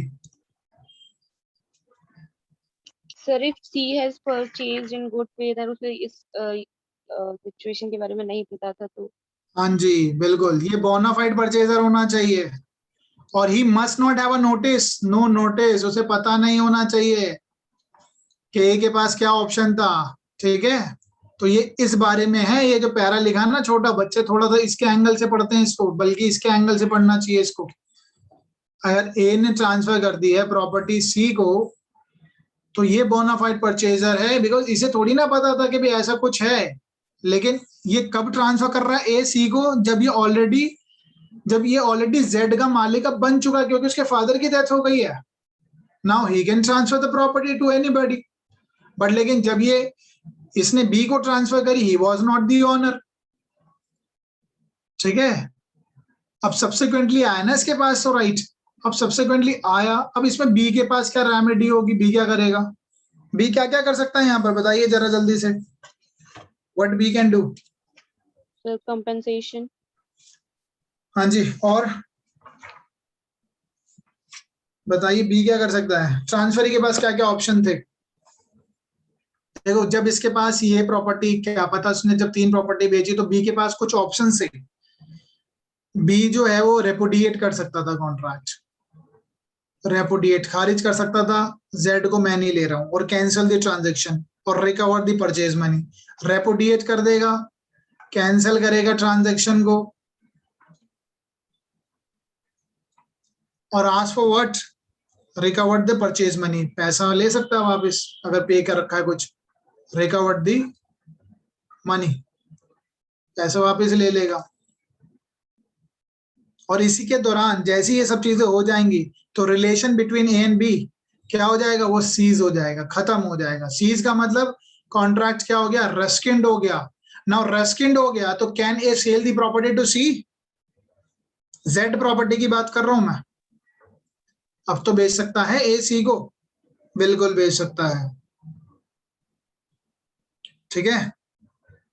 अच्छा एक बात बताइए, एक बात बहुत लॉजिकली बताना, ए ने जब प्रॉपर्टी दी थी XYZ, 3 प्रॉपर्टी उसको ट्रांसफर करी थी, अब इसके फादर जिंदा है सपोज, जब बी को ट्रांसफर करी, बी को बाद में पता चला कि भाई जेड प्रॉपर्टी के तो अभी तो फादर के नाम पर है, लेकिन अब फादर इसके एक्सपायर हो गए हैं, तो ऑटोमेटिकली ए ऑनर बन गया, तो क्या प्रॉपर्टी ऑटोमेटिकली जाती है? क्या ऑटोमेटिकली जेड प्रॉपर्टी बी की बन जाएगी क्या? हाँ जी, हाँ जी बताइए, क्या ऑटोमेटिकली बन जाएगी? क्योंकि एक बात बताओ, 1 जनवरी 2021 को तो ए जो ऑथराइज किसकी चीज को बेचने के लिए था? XY को था, इसके फादर की डेथ हो जाती है, इसने सेल कर दी प्रॉपर्टी बी को 1 जनवरी को, और फादर की डेथ जो होती है 15 को होती है, यानी फादर की डेथ ए के पास अब जो जेड प्रॉपर्टी जो आई है वो 15 तारीख को आई है। ट्रांजेक्शन तो इस दिन हुआ है ना, हाँ जी, तो क्या इसको ऑटोमेटिकली मिल जाएगी 15 तारीख को बी को प्रॉपर्टी जेड भी? बताइए। हाँ जी, No. समझ में आ रहा है? नहीं आया समझ? तो समझ तो आ गया, लेकिन ऑटोमेटिकली नहीं जाएगी। ऑटोमेटिकली नहीं जाती है, B has to claim for it, B has to claim for Z property, ठीक है? कुछ भी ऑटोमेटिकली नहीं जाता, लड़ना पड़ता अपने हक के लिए, ठीक है? क्योंकि उस वक्त तो ही वॉज नॉट ऑथराइज, इस तारीख तक ये ऑथराइज था क्या? ये तो अब ऑथराइज हुआ है ना 15 तारीख को, तो प्रॉपर्टी के लिए बी को क्लेम करना पड़ेगा। Now you are owner, perform your contract. ये बहुत अंदर की बात है, टेक्निकल चीज है। अब इसमें क्या है, ट्रांसफरी जो है चाहे तो इस प्रोविजन का बेनिफिट ले या ना ले, इसकी चॉइस है। इस प्रोविजन कौन सा, सेक्शन 43 का बेनिफिट ले या ना ले, इट्स हिज चॉइस, मे और मे नॉट हो सकता है, मे और मे नॉट, लेकिन कोई पागल ही होगा जो नहीं लेगा। तो रेमेडीज क्या क्या अवेलेबल है बी के पास? जैसे वो कॉन्ट्रैक्ट खारिज कर देगा, रेमेडीज क्या क्या होंगी? What are the remedies? बताइए जरा जल्दी से, बी के पास क्या क्या रेमेडीज हो सकती है? जैसे उसे लगा कि भाई जेड प्रॉपर्टी जो उसने मुझे दी है उसका तो मालिक कोई और है, अभी तो उस पे ए पे अधिकार ही नहीं था, तो what are the remedies? Sue for damages, फिर डैमेजेस तो मांग सकता है कि मुझे क्या हानि हुई है। For the breach of contract, कि ब्रीच ऑफ कॉन्ट्रैक्ट हुआ है, आपने मेरे को वो प्रॉपर्टी दी है जो मैं उसका मालिक तो आप हो ही नहीं, तो suit for the damages for the breach of contract. और जब मैंने आपको कहा रिकवर मनी, पैसे के लिए जब वो करेगा तो इसके लिए भी, रिकवरी के लिए भी सूट डाल सकता है, रिकवरी ऑफ द मनी डाल सकता है ना, डाल सकता है सिविल केस रिकवरी के लिए। जो पैसा इसने बयाना दिया होगा, अर्नेस्ट मनी दी होगी, रिकवरी कर लेगा उसकी। और बताइए व्हाट ही कैन डू? क्या क्रिमिनल केस बनता है?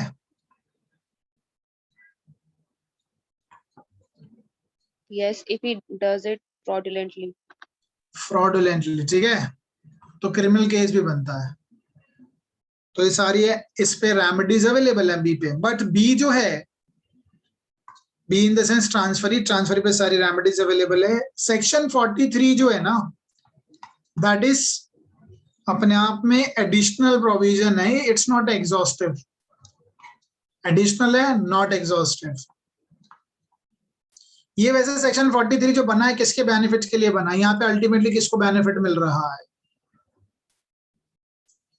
अल्टीमेटली ट्रांसफरी को बेनिफिट मिल रहा है, कि ट्रांसफरी कह सकता भैया अब तो तेरे पास अधिकार आ गया, अब मेरे को परफॉर्म कर अपना कॉन्ट्रैक्ट, ठीक है? तो he can compel, B can compel, court जा सकता है, ए को कह सकता है अभी ऑनर है, अब ये प्रॉपर्टी मेरे नाम करे, अपनी कहीं भी बात से पीछे ना हटे, क्योंकि सेक्शन 115 में कहा है इसने रिप्रेजेंट करा कि मैं मालिक हूं, उस रिप्रेजेंटेशन पे बी ने एक्ट किया, ठीक है? ए ने प्रॉपर्टी को ऐसा दिखाया कि आई एम दी ऑनर, ए ने किसी प्रॉपर्टी को ऐसा शो किया कि I am the owner of this house, और बी ने उस पे इसके रिप्रेजेंटेशन पे एक्ट रिएक्ट किया और इसने इस प्रॉपर्टी को परचेज किया। बाद में पता चला कोई और है, तो ये तो बोनाफाइड परचेजर है, ही was not having the notice के किसी और की है। अब इससे कोई फर्क नहीं पड़ता ए ने फ्रॉड किया हो, फ्रॉडुलेंटली किया हो, ये एरॉनियसली किया हो, डजंट मैटर, ठीक है? समझ में आई बात है? अब मैं भी बहुत कुछ चीजें लिखवाऊंगा इस पे, बस मैंने भी तो कॉन्सेप्ट क्लियर करा है आपको, आई होप समझ में आई है बातें।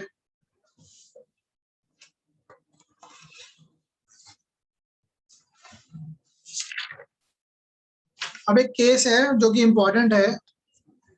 अच्छा, सेक्शन 6A हमने ऑलरेडी पढ़ चुके हैं। क्या है सेक्शन 6A?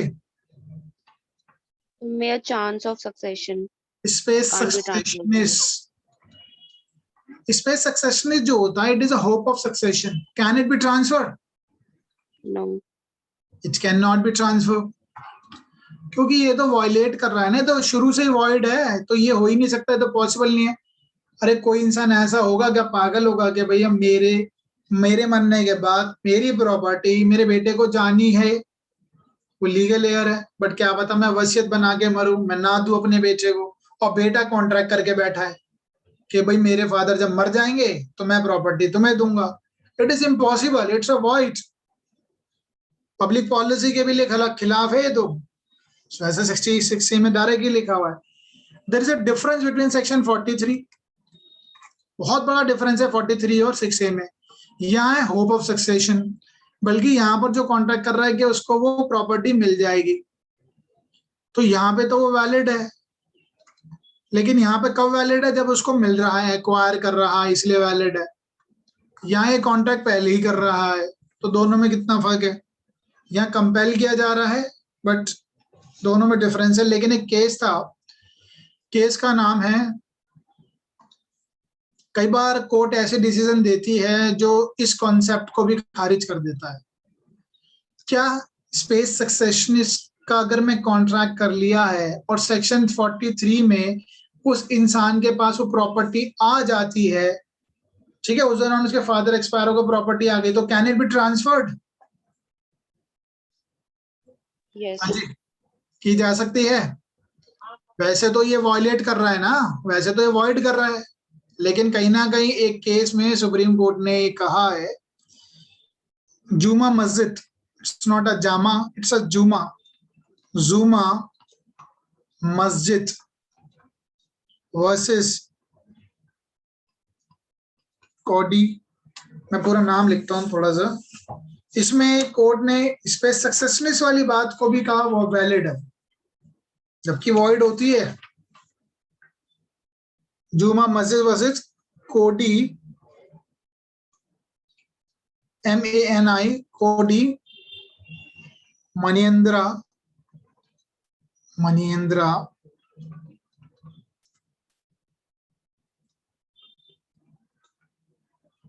देवा, ठीक है, 1962 में है। इसमें ये कह दिया गया कि अगर ऐसी जो प्रॉपर्टी ट्रांसफर हुई है इस सिचुएशन में, यानी 6A को स्पेस सक्सेशनिस्ट में अगर के जरिए किसी को राइट मिल गया है, तो that would be a valid transfer. मान लिया, यानी 6A के वायलेशन कर दिया इस केस में।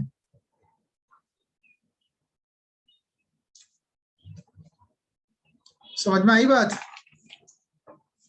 तो if transferee purchasing the spes successionis, अगर ट्रांसफरी ने एक ऐसी चीज ली है जो स्पेस सक्सेशनिस्ट है, लेकिन अल्टीमेटली जो प्रॉपर्टी आ गई है उसको, ए के पास प्रॉपर्टी आ गई क्योंकि उसकी उस दौरान फादर की डेथ हो गई और कॉन्ट्रैक्ट सबसिस्ट कर रहा था,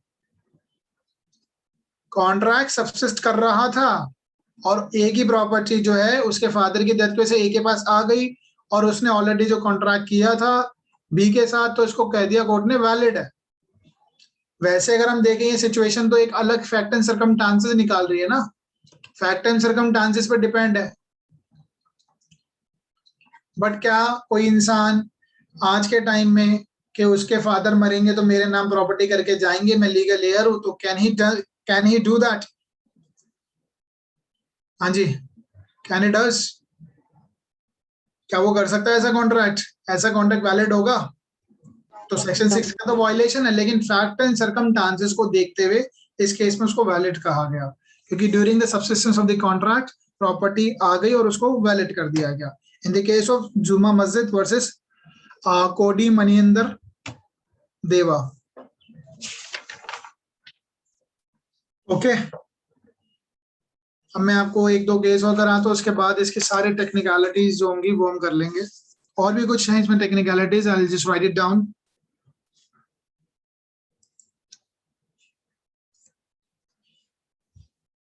एक केस करते हैं, आप मुझे बताना इस केस में क्या होगा, ठीक है?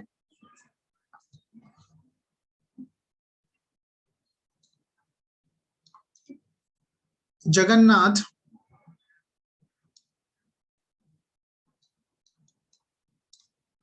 वर्सेस दिब्बू, ठीक है, जगन्नाथ वर्सेस दिब्बू। अब ये केस क्या है, इसमें ए ने अपने आप को ऐसे दिखाया, representing himself to be the sole owner of the property X. A ने एक एक्स प्रॉपर्टी को ऐसे दिखाया कि मैं इसका मालिक हूँ, ठीक है, ये मान लो घर है, ए ने ऐसे शो करा कि मैं इसका मालिक हूँ, और made a gift it to B, और ये जो है घर इसने गिफ्ट करा किसको, बी को, बाय रजिस्टर्ड इंस्ट्रूमेंट, और रजिस्टर्ड भी है, ठीक है। और बाद में देखा गया that on the date of gift, जब गिफ्ट किया गया, A had no title to the property, A के पास जब इसने गिफ्ट किया था इसके पास कोई टाइटल नहीं था, नो टाइटल। जब इसके पास टाइटल नहीं था तो इसने उस प्रॉपर्टी को गिफ्ट कर दिया। बट लेटर ऑन ये क्या करता है, ए ये परचेज कर लेता है, subsequently purchase the property from C, subsequently purchase the property from C, C से एक गिफ्ट जो है, ये प्रॉपर्टी जो है खरीद लेता है। That means A acquire a good title. अब ए के पास तो टाइटल आ गया ना, अब आप मुझे बताइए जो गिफ्ट है वैलिड है या नहीं है। और इसके बाद हुआ क्या, जैसे इसके पास ये टाइटल आ गया, पहले नहीं था, बी कोर्ट पहुंच जाता है, बी ने सूट फाइल कर दिया कि टू कंपेल ए कि भैया गिफ्ट को मेरे को दे, file a suit against B for the position of the property. B ने मुकदमा कर दिया ए के खिलाफ कि प्रॉपर्टी मुझे दो, अब तो तुमने खरीद ली, अब दीजिए। अब आप बताइए किसके पास जाएगी property. So B won't succeed क्योंकि ये गिफ्ट था, it is not a transaction for consideration. हाँ जी, और कोई बताएगा कुछ, सक्सीड होगा नहीं होगा, या हमने ने कहा B won't succeed. Yes sir, नहीं होगा सर, क्योंकि कंसिडरेशन में होता तो फिर वो कर सकता था, गिफ्ट हुआ है तो। हाँ जी, तो बी वॉन्ट सक्सीड, बी को कुछ नहीं मिलेगा, सूट डिसमिस हो जाएगा। भैया ये तो गिफ्ट था ना, कंसिडरेशन होना चाहिए, पढ़ा है ना अभी हमने, ठीक है। तो it is a without consideration, दोनों में हमने बात पढ़ी 41 या 43, दोनों में कंसिडरेशन होना चाहिए, विद द गिफ्ट है ये, तो इसलिए ये डिसमिस हो जाएगा सूट। देखो आ तो इसके पास राइट रहा है, पहले किया है, लेकिन गिफ्ट की बात है, सिर्फ इतना सा आंसर है, क्या पता आपसे 20 नंबर का पूछ लिया जाए। यू नो लॉजिक, कई बार पेपर में 100 नंबर का वो नहीं लिखना पड़ता, मतलब आप पेज लिख रहे हैं 10-10 पेज 5-5 पेज लोग लिखते हैं, you have to be very precise while writing your means. सीधा कॉन्सेप्ट की बात करें, इधर उधर घुमाओगे तो काटा पड़ जाता है पूरे पेपर में, ठीक है। अब एक केस और मैं दे रहा हूं आपको, ये भी बता देना, देन आई वुड अंडरस्टैंड क्या कॉन्सेप्ट समझ में आ गया, फिर छोटी मोटी टेक्निकलिटीज हैं वो और देख लेंगे। केस का नाम था महादेव वर्सेस हरबख्श, महादेव वर्सेस हरबख्श,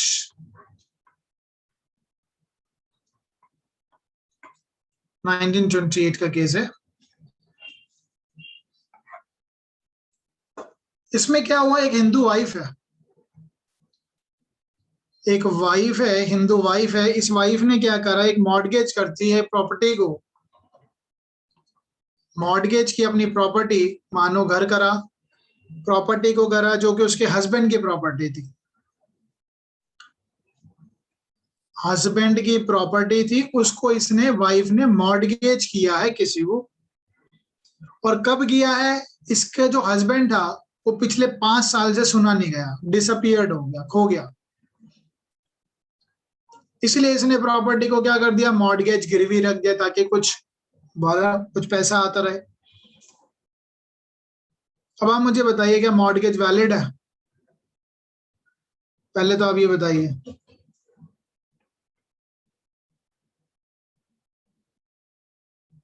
हाँ जी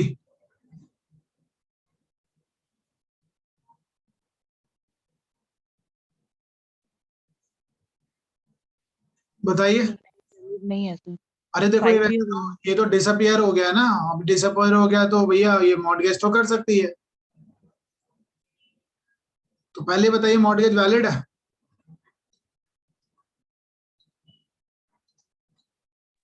तो वैसे तो मिनिमम 7 years चाहिए होते हैं, लेकिन कुछ अगर वो कंडीशंस को जस्टिफाई कर दे, 5 years भी सफिशिएंट हो सकते हैं। देखिए सुनिए, बिल्कुल ठीक है, आपने एक लॉजिक ही पकड़ लिया, यहाँ पे 7 ईयर का ही खेल था, ये केस वैसे बहुत इंपॉर्टेंट नहीं था, मैंने इसलिए इसको लिया था समझाने के लिए, 7 ईयर का पॉइंट है, वाइफ, और वो बात भी ठीक है बिल्कुल डेफिनेटली, वो फिर 38 में फॉल करेगा, ठीक है यामनी, वो लीगल नेसेसिटी वाला क्वेश्चन बन जाएगा, फिर वो 38 में फॉल करेगा।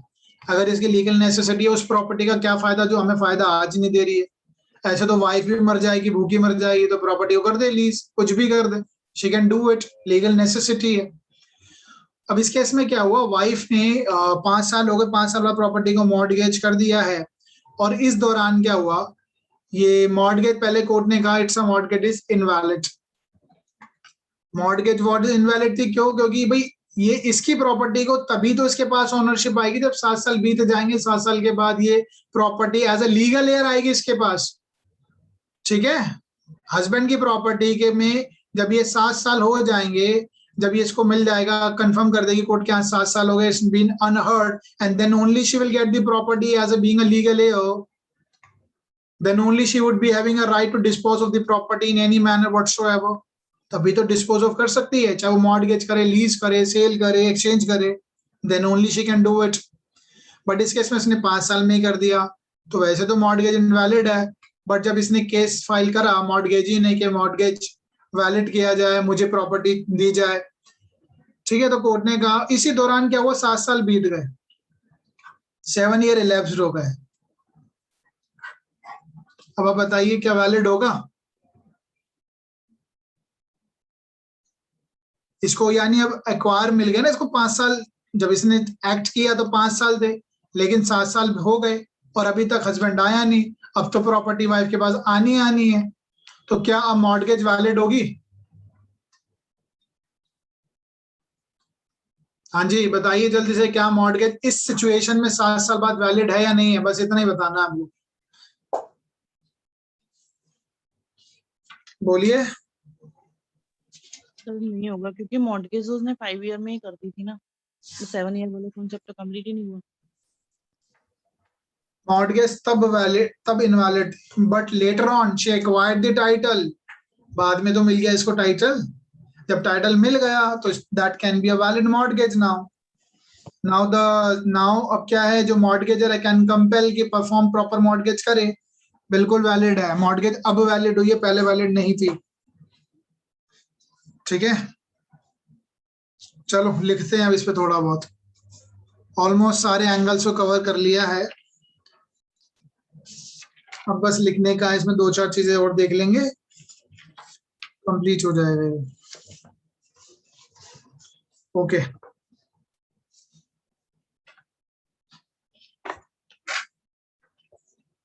एक केस और है कतर सिंह का, वो भी मैं करा दूंगा, ठीक है आपको, कतर सिंह का केस है, वो भी कर लेंगे, छोटा सा केस है, बहुत जल्दी जल्दी देखते हैं क्या है। सेक्शन 43 हमने बैरेक तो पढ़ ही लिया है, ठीक है, बैरेक हमने पढ़ लिया, तो बैरेक में हमने देखा चाहे वो फ्रॉडुलेंटली हो या एरोनेसली हो, represent the authorize represent to another person that he is authorized to do it, sell कर सकता है, ट्रांसफर कर सकता है property, but it must be for the consideration होना चाहिए, और जैसे ही वो होगा ट्रांसफर के पास ऑप्शन आ जाएगा, उसको प्रॉपर टाइटल चला जाएगा अगर उसने गुड फेथ में प्रॉपर्टी परचेज की है, तो that we have already done. अब इसमें हम पढ़ते हैं, जो इसके एनालिसिस अगर हम करेंगे सेक्शन 43 को, देन व्हाट विल कम, तो यहाँ पर अप्लाई होता है rule of estoppel,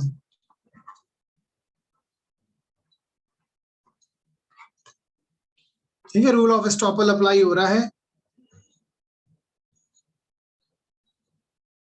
rule of estoppel क्या कहता है, जिसने रिप्रेजेंटेशन किया है, representation, then he has to abide by his statement, और जो उसने रिप्रेजेंटेशन दिया है उसके चलते अगर सामने वाले ने अपनी चीज को चेंज किया है, then that person has to perform,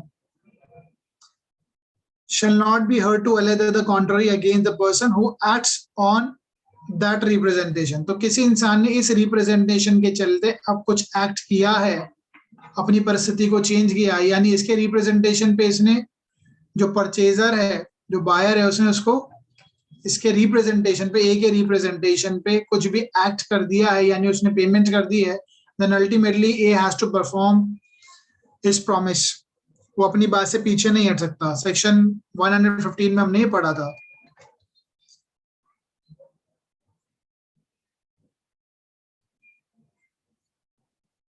इससे अभी मैं कुछ इंपॉर्टेंट पॉइंट्स लिख रहा हूँ, वो आप लिख लेना, काफी इंपॉर्टेंट रहेंगे आपके मेंस में लिखने के लिए।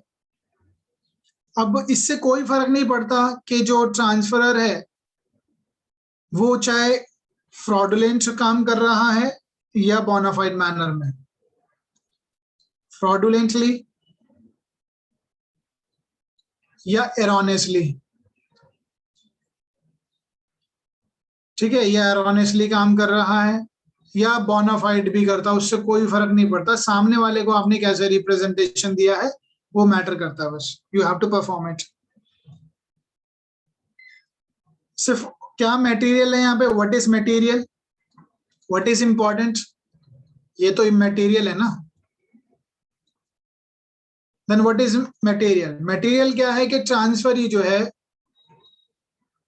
वो मिसलीड हुआ है उससे, और जो ट्रांसफरी है वो कहीं ना कहीं बोनाफाइड पर्सन है। मिसलीड हुआ है, acted on his representation, acted on representation of A. A ने जैसा दिखाया उसने वैसा समझ लिया और किया उस पर। अगर ट्रांसफरी को पता था, if ट्रांसफरी न्यू, अगर ट्रांसफरी को पता था किस बारे में कि A is not authorized to sell, not authorized to transfer लिखेंगे, ठीक है। सेल बार बार आ रहा है लेकिन क्योंकि बहुत सारी चीजें की जा सकती हैं, सेल तो एक स्पीसीज है, species of it. If transfer in new A not authorized, तो क्या इसको बेनिफिट मिलेगा? Answer is no. नोटिस की बात हो गई ना, एक अगर नोटिस है, अवेयर है, अब पता है, तो you will not get the benefit. ठीक है, तो सेक्शन 43 विल नॉट अप्लाई। किस पे आधारित है? ये डॉक्ट्रिन ऑफ इक्विटेबल पे आधारित है, ये भी इक्विटेबल प्रिंसिपल पे है। एंड इक्विटेबल प्लस एस्टॉपल पे आधारित है।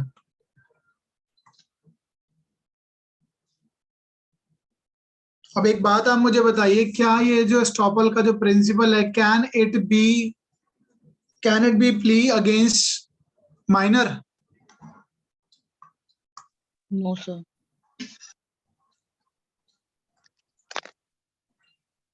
Can it be pleaded against minor? Answer is no. देखो यही क्वेश्चन आते हैं पेपर में, आंसर इज नो। सिंपल नहीं आएंगे, कभी सोचोगे सेक्शन 43 कहाँ दे रखा है, ये नहीं आते क्वेश्चन, आएंगे घुमा के। Can estoppel be applied, can estoppel be pleaded against minor? The answer would be no. Why? इसका लॉजिक क्या है, ऐसे समझो इसको। अगर माइनर ट्रांसफर कर रहा है प्रॉपर्टी जिसका वो खुद मालिक नहीं है, और जो परचेजर है वो खरीद लेता है, कंपेल कर सकता है माइनर को। अरे माइनर को कंपेल करेगा तो भैया सेक्शन 11 जो है हमारा इंडियन कॉन्ट्रैक्ट एक्ट, आप उसको चेंज कर रहे हैं पूरा कॉन्सेप्ट को, तो इट्स इम्पॉसिबल। तो सेक्शन 43 नहीं अप्लाई होगा। Section 43 will not apply in case of the minor. और पहली चीज जो है, सेक्शन 43 डील किससे करता है, ये बहुत इंपॉर्टेंट पॉइंट है। Section 43 deals with what? Want of title, ठीक है, वांट ऑफ टाइटल की बात करता है कि उसका मालिक कौन है, ठीक है उस वक्त। It's not dealing with the capacity to contract. Minor के अगेंस्ट प्लीड नहीं कर सकते कि आप अपनी कहीं भी बात से परफॉर्म करें, ठीक है। और हमने एक बहुत इंपॉर्टेंट बात पढ़ी, feeding the grant of estoppel, feeding the grant by estoppel.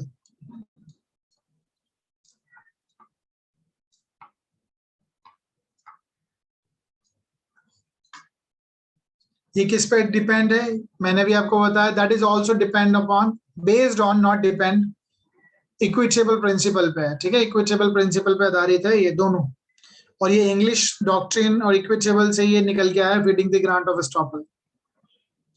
इस पे एक लाइन जरूर लिख लेना, ताकि आप मेंस लिखेंगे तो बहुत इम्पैक्ट डालती है चीजें। एक लाइन लिखिए, a man who has performed more than he can do. A man who has promised more than what he can perform.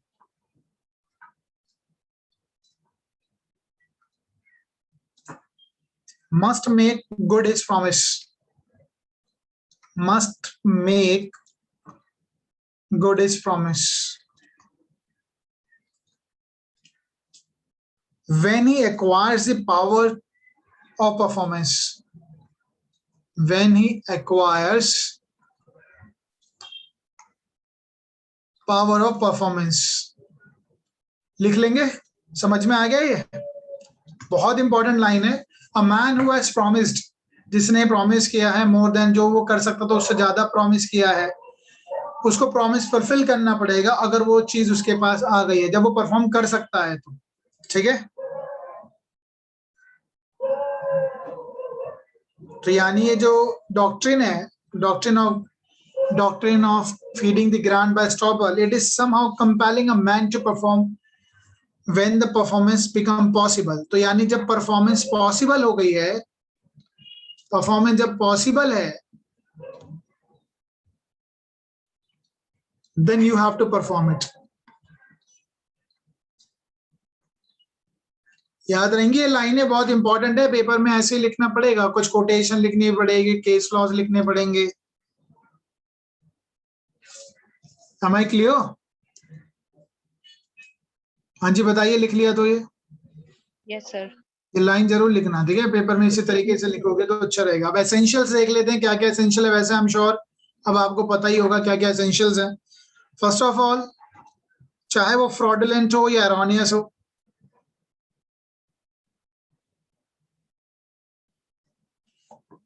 उसने रिप्रेजेंटेशन कैसे करा है, फ्रॉडुलेंटली हो या एरोनियसली करा हो.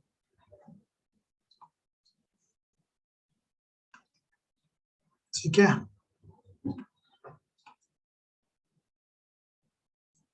उसने क्या दिखाया था, क्या रिप्रेजेंट करा कि उसके पास अथॉरिटी है सेल करने की. Authority to transfer, not sell, कि मैं ट्रांसफर कर सकता हूँ. Second, what can be, transfer किस लिए किया है उसने, फॉर कंसिडरेशन. गिफ्ट वाली बात हम समझ ही चुके हैं, राइट? Transfer for consideration. अभी आप लोगों को मैंने केस बताया था, आप लोगों ने आंसर दे दिया कि सर यहाँ तो गिफ्ट है, तो नहीं होगा, सेक्शन 43 प्रोटेक्ट नहीं करेगा. और जब उसने ट्रांसफर किया, ट्रांसफर के बाद subsequently acquires the interest.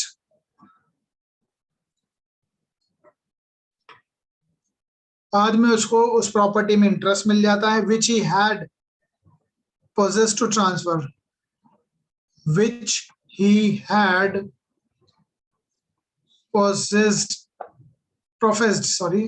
professed to transfer, जो उसने ट्रांसफर करने की बात कही थी. Now he can approach the court for compelling. ठीक है, ये चीजें ध्यान रखना बस. तो अब आप मुझे कुछ बातें बताइए. अगर ट्रांसफर ही अवेयर है, if the transfer is aware about case में टाइटल सही नहीं है, तो क्या उसको सेक्शन 43 प्रोटेक्ट करेगा? नो. कंसिडरेशन होना चाहिए, ग्रेटिशियसली होना चाहिए? Non gratuitous. हाँ जी, it should be. Fourth point आप लिख सकते हैं.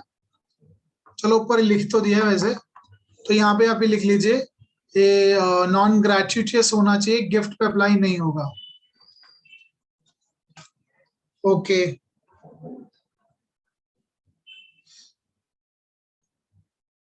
चलो एक और बात बताइए मुझे, बहुत लॉजिकल है यहाँ पर. क्या हम ट्रांसफर स्पेस सक्सेशन इसको कर सकते हैं? Can it be done? Answer is no. Why? Because it's a void. हम ट्रांसफर नहीं कर सकते. देखो वो केस अलग है, जो मैंने आपको बताया ना, जुम्मा मस्जिद वाला, वो केस अलग है फैक्ट्स एंड सर्कमस्टेंसेस से. बट जनरल रूल ये कहता है कि आप किसी भी तरीके इस तरीके का ट्रांसफर नहीं कर सकते जो अपने आप में फॉरबिडन बाय लॉ हो.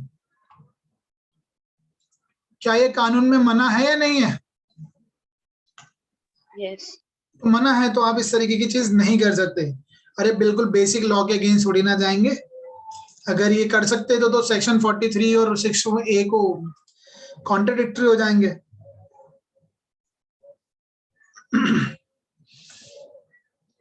ठीक है, सपोज करो आपने किसी को लॉटरी दी और लॉटरी के बाद वो होप ऑफ सक्सेशन होती है ना, वो जीत जाएगा, तो क्या वो कंपेल कर सकता है? तो answer would be no. However the lottery का टिकट इज ट्रांसफरेबल।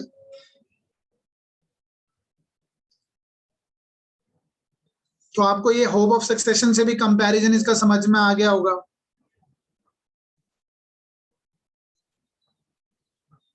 हाँ जी, क्लियर है होप ऑफ क्या नाम है सेक्शन 6 से? क्योंकि कई बार ऐसा क्वेश्चन पूछा जा सकता है, इन दोनों में क्या डिफरेंस है? सब बेसिकली ये हो गया ना कि ये तो डिस्करेज करने के लिए ऐसी प्रैक्टिस की कोई ऐसा सक्सेस ऐसा ट्रांसफर करे ना, लेकिन अगर किसी ने कर दिया है और बाद में उस पर्सन के पास ट्रांसफर भी आ गया है, तो एट द सेम टाइम जो बोनाफाइड ट्रांसफर है उसको प्रोटेक्ट करने के लिए इसे अप्लाई भी किया जाएगा। हाँ, वो जजमेंट के हिसाब से है। वैसे लॉ मना करता है, forbidden by law, but fact and circumstance ऐसे निकल गया है, उसको वॉइड चीज को भी वैलिड करना पड़ा। देखो आज के टाइम में कानून पता नहीं कैसे बदल जाता है, जजमेंट्स आती है, डेली चेंज होता है। वैसे आप सबको पता होगा आज जो है राजीव गांधी खेल रत्न जो पुरस्कार मिलता था उसका नाम भी चेंज हो गया है, पता है? तो न्यूज में देखा था, लेकिन ये नहीं पता कि चेंज करा है। वो लिखा हुआ आ रहा था फोन में। वो चेंज ही होना है, अब तो बीजेपी की गवर्नमेंट है, पता नहीं क्या क्या चेंज होंगे। अब इंदिरा गांधी नाम चेंज हो रहे हैं। एयरपोर्ट नाम ही चेंज हो रहे हैं, वो यूपी में सारे नाम चेंज हो रहे हैं, है ना? तो वो तो चीजें होंगी, टाइम के साथ पहुंची है, चेंज होती है। अब एक किसी ने पोस्ट किया था नरेंद्र मोदी स्टेडियम, अरे ये क्या बात हुई? जवाहरलाल ने वो क्या नाम है ये आपका, अरे सर जवाहरलाल गुजरात ये, में बिगेस्ट इन द वर्ल्ड। वो तो मोन्टेरा है, मोन्टेरा का ही तो करा है नरेंद्र मोदी स्टेडियम। वो नाम को क्या जरूरत है रखने की? अब तो नाम पे जाएंगे तो भाई जब कांग्रेस की सरकार आएगी फिर वो इनके नाम चेंज करेगी, अटल टनल को कुछ और टनल बना देगी, कल को केजरीवाल टनल नाम रख दिया जाएगा उसको, अगर वो पीएम बन गया तो ये कुछ लॉजिक थोड़ी ना है, इस पे काम कर रहे हो आप। अभी अगर आपको करना है तो अरुण जेटली स्टेडियम क्यों रखा? कोटला फिरोजा है ना, सुना है कोटला फिरोजा? अरुण जेटली क्यों रखा उसका नाम? मतलब जो तुम कर रहे हो वो ठीक है, और जो कोई और जो चीज, अरे वो धरोहर चल रही है तो चलते रहने दो, व्हाट्स रॉन्ग इन इट? सरकार भी जो कुछ काम करने के वो नहीं कर रही, एम्प्लॉयमेंट की तरफ नहीं देख रही है, ये बेकार की बातें करवा लो इधर उधर की। अब वोट बैंक भी तो चाहिए। अब राम जन्मभूमि का मुद्दा बार बार उठेगा, इलेक्शन आएंगे ना, तो हमेशा उधर हमने ये कराया। कोई लॉजिकल बातें करें तो ज्यादा ठीक है। ठीक है, और फिफ्थ पॉइंट इसमें जो इम्पोर्टेंट है वो क्या है? ट्रांसफर ही। तो सर अगर जो ये 6 पॉइंट में हम यहाँ तो वॉइड कर रहे हैं और बाद में उसको सब्सिक्वेंटली हम एक्वायर करने के बाद उसको वैलिड कर रहे हैं, तो ये एक तरह से इंकरेज नहीं कर रहा कि पहले तो मतलब ये मना है। कानून है, ये कब बना है? हमारा 1882 में बना है, ये चलता है और आज भी वैलिड है, ध्यान रखना, आज भी वैलिड है। मैं घर बैठे बैठे जो मैं एक होप में नहीं कर सकता ना काम कि मुझे वो चीज मिलेगी मैं बेच दूं, क्या खरीद लोगे आप मेरे इस तरीके की प्रॉपर्टी? नहीं। कोई नहीं खरीदेगा। वो तो आज भी इनवैलिड है, आज भी वॉइड है, कि किसी के मरने के बाद उसके बेटे को संपत्ति आ गई, बेटा ट्रांजेक्शन कर रहा है, वो आज भी वॉइड है। बट अगर उसने कोई कॉन्ट्रैक्ट किया है और उसके बाद कोई प्रॉपर्टी चलकर आ गई है उसके पास, तो उसको वैलिड कहा गया, एक केस में कहा गया। इसका मतलब ये नहीं कि वो बेसिक कॉन्सेप्ट को मना कर रहा है।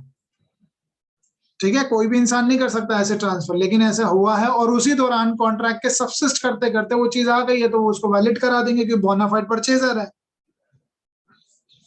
ठीक है, यस सर। वो लिमिटेड सेंस में है, इसको ऐसे मत बना लेना कि ये रूल है। सर लेकिन जैसे ट्रांसफर के बाद में और जब बोनाफाइड परचेसर को पता चल जाएगा कि मतलब उसके पास टाइटल ही नहीं था, तो तब से लेकर के जब तक वो सूट फाइल करेगा, मतलब अगर वो डैमेजेस या कंपनसेशन मांग रहा है, तो तब तक के बीच में भी तो उसके पास टाइटल तो रियल ओनर के पास ही रहेगा ना, जो तो जेड था। यही तो है कि सब्सिक्वेंटली तो आता है, सेक्शन 43 में सब्सिक्वेंटली तो टाइटल आता है। अब सब्सिक्वेंटली आ गया उसके पास तो अब तो भाई देना ही पड़ेगा। ये तो स्पेशल सर्कमस्टांस है। जब अपने आंसर को लिखो ना, वैसे इस आंसर को, इस बात को, इस लॉजिक को तभी लिखना जब आपको केस जुम्मा वाला याद हो, जुम्मा मस्जिद वाला, नहीं तो मत लिखना। ठीक है, अपनी बात को जस्टिफाई करने के लिए ये केस भी तो लगाना पड़ेगा। अगर आप ऐसे लिख दोगे ना तो आंसर गलत हो सकता है, इंप्रेशन नहीं जाएगा। क्या पता आपकी देखो बात तो ठीक है, लेकिन सामने वाले को बताने के लिए ऐसा इस केस में कहा है, इसीलिए हम ये लिख रहे हैं। तो आपको बताना पड़ेगा, अगर केस याद नहीं है तो मत लिखना फिर उस चीज को। ठीक है, और ऑप्शन हमने ऑलरेडी कर ही लिए कि ट्रांसफर के पास क्या क्या ऑप्शन थे, बार बार रिपीट करने की जरूरत नहीं है। ठीक है, रेपुडिएट करेगा, रेपुडिएट के बाद क्या करेगा, he can repudiate the contract. Repudiate के बाद वो क्या मांग सकता है, डैमेजेस मांग सकता है, डैमेजेस या रिकवरी ऑफ मनी मांग सकता है, इनफैक्ट क्रिमिनल केस तक भी कर सकता है फ्रॉड के लिए। He can do lot of things. और एक चीज बताइए, ये जो हमने ट्रांसफर की बात कर रहे हैं, फीडिंग ग्रांट बाय स्टॉप वाली, किन किन चीजों पे अप्लाई होता है, कौन कौन से ट्रांसफर पे अप्लाई होगा? सेल पे अप्लाई होगा, नहीं होगा? यस मॉर्टगेज पे अप्लाई होगा? यस होगा। जितने भी ट्रांसफर है सब पे अप्लाई होता है। इसको सेल मेरे मुंह से भी सेल ही निकल रहा था, but keep in mind it will apply to the sale, mortgage, lease, exchange, जहां जहां ट्रांसफर हो रहा है वहां सब जगह अप्लाई हो रहा है। बट गिफ्ट पे अप्लाई होगा क्या? नो भाई ये ध्यान रखना है आपको। ठीक है, जहां भी फ्री की बात आ रही है तो वहां पे अप्लाई नहीं होगा। आई होप सर ये एक्शनेबल क्लेम्स पर भी अप्लाई नहीं होगा ना? देखो, एक्शनेबल क्लेम जो है वहां पे लॉजिक ही बिल्कुल अलग है, वो अलग से कॉन्सेप्ट है उसको, इसलिए मैं ज्यादा उसको डील नहीं करता हूँ, क्योंकि वो एक्शनेबल क्लेम है, अनसिक्योर्ड हैं, वो राइट होता है, तो वहां तो होगी नहीं बात, क्योंकि वहां पे कुछ ट्रांसफर। क्योंकि बेसिकली वो मनी मॉनेटरी थिंग से रिलेट करता है, और ये जो हम प्रोविजंस पढ़ रहे हैं इमूवेबल प्रॉपर्टी से रिलेटेड है। प्रॉपर्टी है, money is not a immovable property, तो वो बिल्कुल अलग कॉन्सेप्ट है, उसको हम पढ़ेंगे। ठीक है, सर ये जो 4 ऑप्शंस दिए हैं ट्रांसफरी को, ये वाले ऑप्शन वो तब एक्सरसाइज करेगा जब जब ए ने कोई प्रॉपर्टी थर्ड पर्सन को नहीं सेल करी, अभी तक सबसिस्ट कर रहा है। नहीं, देखो बेसिकली वो तो कर ही सकता है, क्या नाम है, कॉन्ट्रैक्ट सबसिस्ट के दौरान उसने कॉन्ट्रैक्ट देखो, कॉन्ट्रैक्ट अगर सबसिस्ट कर रहा है, ये तो बहुत इंपॉर्टेंट बात है, कॉन्ट्रैक्ट सबसिस्ट कर रहा है तो वो क्या कर सकता है, कंपेल करेगा। किसको? बहुत सही पॉइंट है आपका। बी जो है वो कंपेल करेगा ए को, सबसिस्ट करना चाहिए कॉन्ट्रैक्ट। अगर उसने रेपुडिएट कर दिया है बी ने खुद कह दिया भैया मुझे नहीं चाहिए तेरी ये प्रॉपर्टी जेड, वो कहता मेरे पास आ गई, तो अब नहीं हो सकता एनफोर्स। जब बी अगर ऑलरेडी सीज कर चुका है, कॉन्ट्रैक्ट रेस्किंड हो चुका है, now then B can not compel A to sell it, तो उसको नया कॉन्ट्रैक्ट करना पड़ेगा। ठीक है, समझ में आ गया? Yes sir. और सर अगर सी ने उसने मतलब थर्ड पर्सन को सेल कर दिया बाद में, जब उसके पास टाइटल आ गया ए के पास में, तब उसके पास में जो आपने पहले 4 पॉइंट लिखवाए थे वो पहले 4 पॉइंट कौन से? ये तो बोनाफाइड परचेजर है, इसका अधिकार बन जाएगा, फिर इसका अधिकार बन गया। अगर ये सीज कर गया, ये कॉन्ट्रैक्ट को रेस्किंड कर गया, तो सी को प्रॉपर्टी जा चुकी है, तो बोनाफाइड परचेजर को हमेशा प्रोटेक्ट कर किया जाता है। ठीक है, ये भी ये इसको मिले किसी को। हाँ मतलब सी को तो टाइटल बोनाफाइड है उसको मिल जाएगा, लेकिन बी के पास जो ऑप्शंस थे जो लिखवाए थे आपने 4, मैंने आपको एक बार बताई थी, he has to exercise, he has to approach to the court, claim करना पड़ेगा इसको, खुद नहीं आती, ऑटोमेटिकली नहीं आती। ठीक है, इसके पास ऐसा नहीं है कि भाई जैसे ही के पास टाइटल आया मेरे पास ट्रांसफर हो गया, इसलिए तो मैंने देखो बारीकियां बताई है ना इसमें कि ऑटोमेटिकली ट्रांसफर नहीं होता। B has to approach to the court, court में जाएगा बी देखेगा, बी को क्या करना पड़ेगा, देखो हाँ बहुत अच्छा पॉइंट है, लॉजिकल है, पेपर में आ सकता है इस तरीके घुमा फिरा के बात है। बी क्या करेगा, बी देखेगा यार ये प्रॉपर्टी मेरे पास, इसने ए ने मुझे सेल करी थी, जब सेल करी थी तो उसके पास राइट नहीं था, और अब इसके पास ये राइट आ गया है, ये ऑथराइज हो चुका है, क्यों? क्योंकि इसके फादर की डेथ हो गई, property being a legal heir इसके पास आ गई, किसके पास? ए के पास। अब ए क्या करेगा, प्रॉपर्टी ए के पास तो आ गई है, लेकिन अभी ट्रांसफर नहीं हुई है बी के पास, बी को कोर्ट जाना पड़ेगा जेड प्रॉपर्टी को अपने पास करने के लिए, और इसी दौरान बी के कोर्ट जाने से पहले ए प्रॉपर्टी सेल कर चुका था सी को, तो C is a bona fide purchaser, C was not aware about C को नहीं पता था कि इस प्रॉपर्टी को वो बी को दे चुका है या बी के साथ इसने कॉन्ट्रैक्ट किया है। अगर सी को ये बातें पता है तो सी बोनाफाइड परचेजर नहीं है, तो प्रॉपर्टी जाएगी बी को, but B has to approach to the court. ठीक है, समझ में आ गई बात? हाँ जी, यस सर। बोनाफाइड परचेजर तो सी भी है ना अभी यहाँ पर। तो बी अगर कोर्ट नहीं गया इस दौरान ए ने जेड प्रॉपर्टी सी को दे दी है, तो C is a bona fide purchaser, तो बी के पास नहीं जाएगी प्रॉपर्टी। आई होप क्लियर हो गया होगा। थोड़ा सा एक डिफरेंस कर लेते हैं बिटवीन सेक्शन 6A और 43 में क्या डिफरेंस है।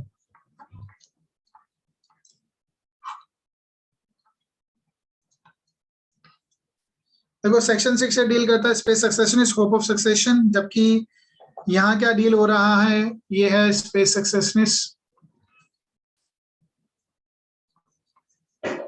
और यहाँ पर क्या है, यहाँ है रिप्रेजेंटेशन करके ट्रांसफर हो जाती है। रिप्रेजेंटेशन कर रहा है ऑनर। अभी हम पढ़ेंगे और भी आगे डिटेल में क्या क्या चीजें हैं। सेकेंड क्या हो सकता है, सेक्शन 6 एक ऐसा लॉ है, it is a substantive law, ये बताता है आप ये नहीं कर सकते, जबकि सेक्शन 43 डील करता है, it is a rule of estoppel. Rule of estoppel क्या होता है, सब्सटैंटिव है प्रोसीजरल है? Rule of evidence, rule of evidence बोल देते हैं हम, ठीक है। नाउ सेक्शन 6 से किस किस पे अप्लाई होता है, movable and immovable both. Section 43 movable, sorry immovable only, ठीक है। नाउ सेक्शन 6A ये वॉइड होता है, ये कैसा होता है, 43 ट्रांसफरी के पास क्या राइट है,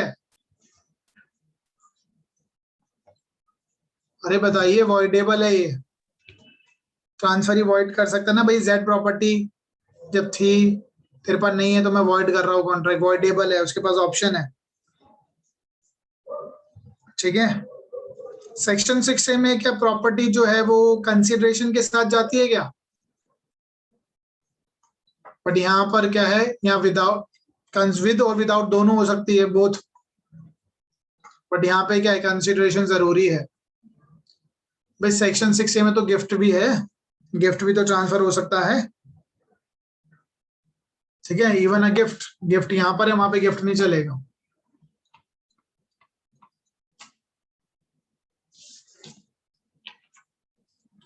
ठीक है, क्लियर है। एक केस और कर लेते हैं करतार सिंह का, करतार सिंह वर्सेस हरबंस कौर।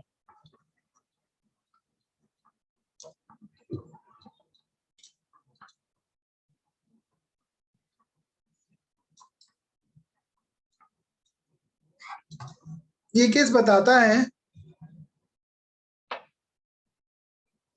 अगर ट्रांसफरी को,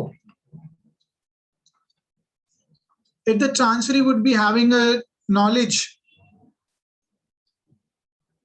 अगर ट्रांसफरी को नॉलेज है और व्हाट के जो ट्रांसफरर है is not having a proper title, अगर उसके पास टाइटल नहीं है, even though he is purchasing the property, अगर तब भी वो प्रॉपर्टी को परचेज करता है, then the law is not going to protect that person, ठीक है। चाहे उसके पास, परचेजर के पास एक्चुअल नोटिस हो या कंस्ट्रक्टिव हो, दोनों में से कोई भी नोटिस अगर है उसका पास, तो law will not protect it. यानी ट्रांसफरी को नॉलेज है तो कानून उसको प्रोटेक्ट नहीं करेगा, ठीक है। तो सेक्शन 43 अप्लाई होगा, ठीक है, 43 विल नॉट अप्लाई देन। तो हम बोनाफाइड परचेजर ही को तो प्रोटेक्ट कर रहे हैं, और कहीं ना कहीं यहाँ पर 43 में ट्रांसफरी के ऊपर एक ड्यूटी इंपोज की जाती है। क्या ड्यूटी है ट्रांसफरी की, what is the duty of the transferee, inquiry कर ले भैया, रीजनेबल इंक्वायरी, ये तो करेगा प्रॉपर्टी खरीदने से पहले, ट्रांसफर करने से पहले, होने से पहले, रीजनेबल इंक्वायरी।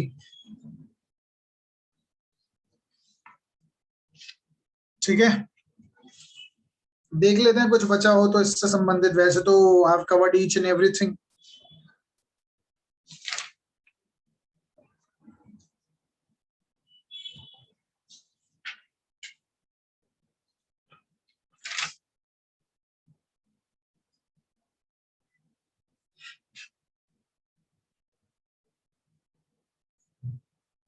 ठीक है भाई, एक चीज और समझ लेना बस, सेक्शन 41 एंड 43 में क्या डिफरेंस है ये समझा तो वैसे मैंने बता ही दिया आपको।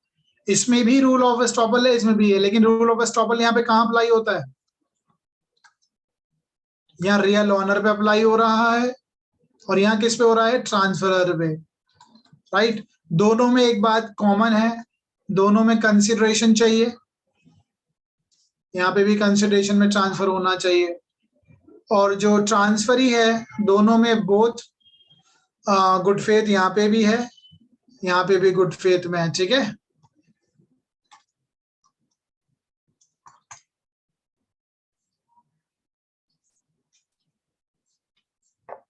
चलो ठीक है, ये खत्म हो गया हमारा। ठीक है, सेक्शन 43 इज ओवर। तो हमने एक चीज पढ़ी थी, आपको याद होगा कि हमने सेक्शन 38, सेक्शन 41 एंड 43 ये तीनों किससे डील कर रहे थे? जब कोई फुल ऑनर नहीं है तब वो ट्रांसफर कर रहा है। ठीक है, तो हमारा एक एरिया तो इसमें हो गया है, when the person is not the full owner even though is transferring the property, वो वैलिड होती है। तो हमने इसमें ऑलरेडी पढ़ लिया, ये हमने पढ़ा था लीगल नेसेसिटी के पॉइंट ऑफ व्यू से। हमने 41 पढ़ लिया ऑस्टेंसिबल ऑनर, एंड देन 43 हमने पढ़ा जहां पे एस्टॉपल अप्लाई हो रहा है। ठीक है, feeding the grant by estoppel, ये हमने पढ़ लिया तीनों। ठीक है, आई होप ये तीनों समझ में आ गए होंगे आपको। अब हम थोड़ा सा क्विकली एक दो छोटे मोटे सेक्शन है, जैसे सेक्शन 42 है वो कर लेते हैं। सेक्शन 42, सेक्शन 42 क्या कहता है? इंपॉर्टेंट नहीं है, तब भी मैं आपको पढ़ा रहा हूँ क्योंकि एक सीक्वेंस में हमने पढ़ना है। अभी भी हमारे पास एक सेक्शन 39 एंड 40 बचा है। ये थोड़े बड़े टॉपिक हैं इसलिए पहले मैं 42 कवर कर रहा हूँ।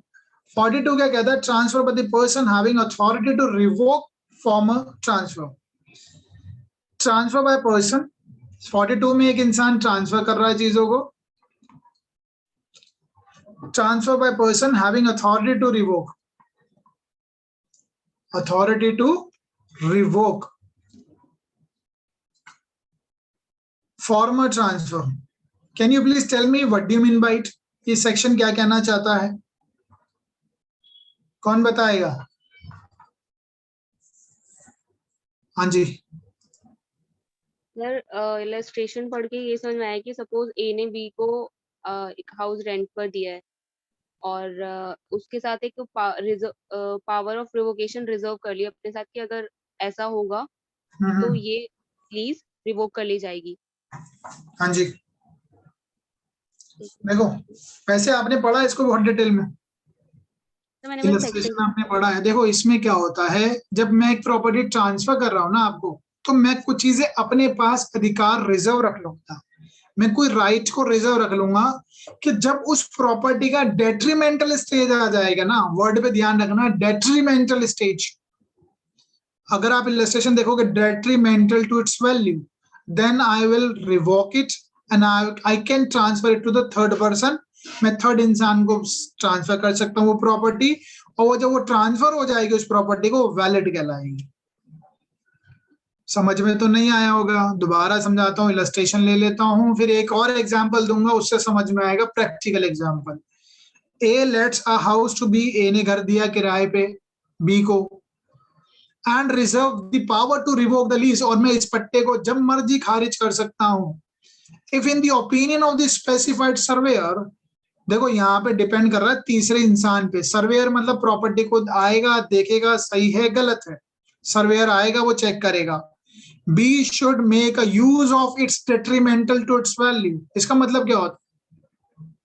हाँ जी, so which diminishes the value of the property, नहीं, act of the lessee which diminishes the value of the property। देखो वो तो फिर आपको ब्रीच ऑफ कंडीशन हो गई ना, तो ब्रीच ऑफ कंडीशन हो गई कि भैया मैं आपसे कह रहा हूं कि इसमें जमीन में गड्ढा मत खोदियो।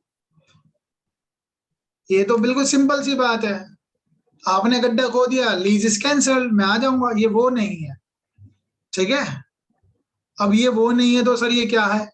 अगर ये इसमें एक बात बताओ, ये इसका मतलब क्या? If in the opinion of the specified surveyor B should make a use of its detrimental to its value। देखो हम है ना चीजों को बहुत सिंपल तरीके से पढ़ जाते हैं और हमारा उस कॉन्सेप्ट में हम फंस जाते हैं। नहीं तो फिर ये वही लिखा होता ना जब हमने पहले पढ़ा है कि अगर वो कॉन्ट्रैक्ट की टर्म्स एंड कंडीशन को ब्रीच करता है तो पट्टे पे जो चीज दी गई है उसकी टर्म एंड कंडीशन को हमने वॉयलेट करा तो डेफिनेटली वो लीज खत्म हो जाएगी। लेकिन ये वो कॉन्सेप्ट नहीं है। पढ़िए दोबारा। A lets a house to B and reserve the power to revoke the lease, कि मैं तेरी लीज रिवोक कर दूंगा। If in the opinion of the specified surveyor, वहां पे कोई सर्वेयर आएगा वो ये जांच पड़ताल करेगा that B should make a use of it। यहाँ तो ये लिखा है कि B उस चीज को इस्तेमाल करेगा उसकी प्रॉपर्टी की जितना उससे फायदा उठा सकता है। ये यहाँ का लिखा कि वो ब्रीच कर रहा है कंडीशन कि B should make a use of its detrimental। Detrimental तो नुकसान होता है ना। हाँ जी,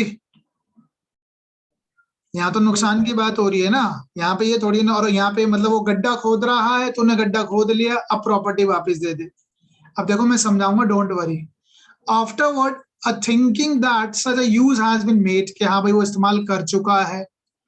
let's the house to C, वो सी को दे देता है।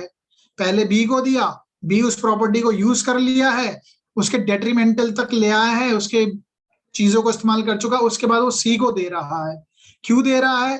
क्योंकि उसने ऑलरेडी एक राइट रखा था, जब तो इस प्रॉपर्टी को इतनी हद तक इस्तेमाल कर लेगा तो ये प्रॉपर्टी सी को जाएगी। This operation as a revocation of B's lease, और जैसे वो सी को जाएगी तो बी का पट्टा खत्म। Subject to the opinion of the surveyor as B uses the house having been detrimental to its value। मुझे लगता है ये समझ में नहीं आया होगा आप लोगों के। हाँ जी बताइए, कुछ समझ में आया है समझाने से? वैसे मैं अभी आपको इतना बढ़िया एग्जांपल दूंगा तो समझ में आएगा। बताइए जल्दी से। देखो सर यहाँ पे डेट्रीमेंटल यूज क्या होगा ये नहीं समझ में आया। अब यही तो है इसका लॉजिक। 42 वैसे कोई पढ़ता नहीं है, इतना इंपॉर्टेंट नहीं है, लेकिन आपको पता होना चाहिए। आपने देखा होगा सरकार क्या करती है, गवर्नमेंट कई बार ईंट के भट्टे, सुने ईंट के भट्टे जो होते हैं, ब्रिक्स जहाँ बनती है ईंट, वो लीज पे देती है, पट्टे पे देती है। वो जमीन देती है, ये जमीन देती लीज पे, भाई तुम यहाँ पर क्या काम करोगे, यहाँ पे खुदाई करोगे, मिट्टी निकालोगे, इस मिट्टी से आप ईंट बनाओगे। ठीक है, ईंट बनती है, मिट्टी से तो बनेगी ईंट। तो भट्टे के उसको जमीन दी, जमीन प्लेन थी, जमीन में खुदाई की जा रही है, मिट्टी निकाली जा रही है, उस मिट्टी से ईंटें बनती है। अब वो आएगा यहाँ पे, गवर्नमेंट का सर्वेयर आएगा, देखेगा कि हाँ जी आपने लीज पे पट्टे पे जमीन दी थी, यहाँ पे खुदाई हुई और इन्होंने जितनी ईंट निकल सकती थी, जितनी खुदाई हो सकती थी निकाल ली, अब तो पानी आ रहा है, तो इसको बोलते हैं detrimental value.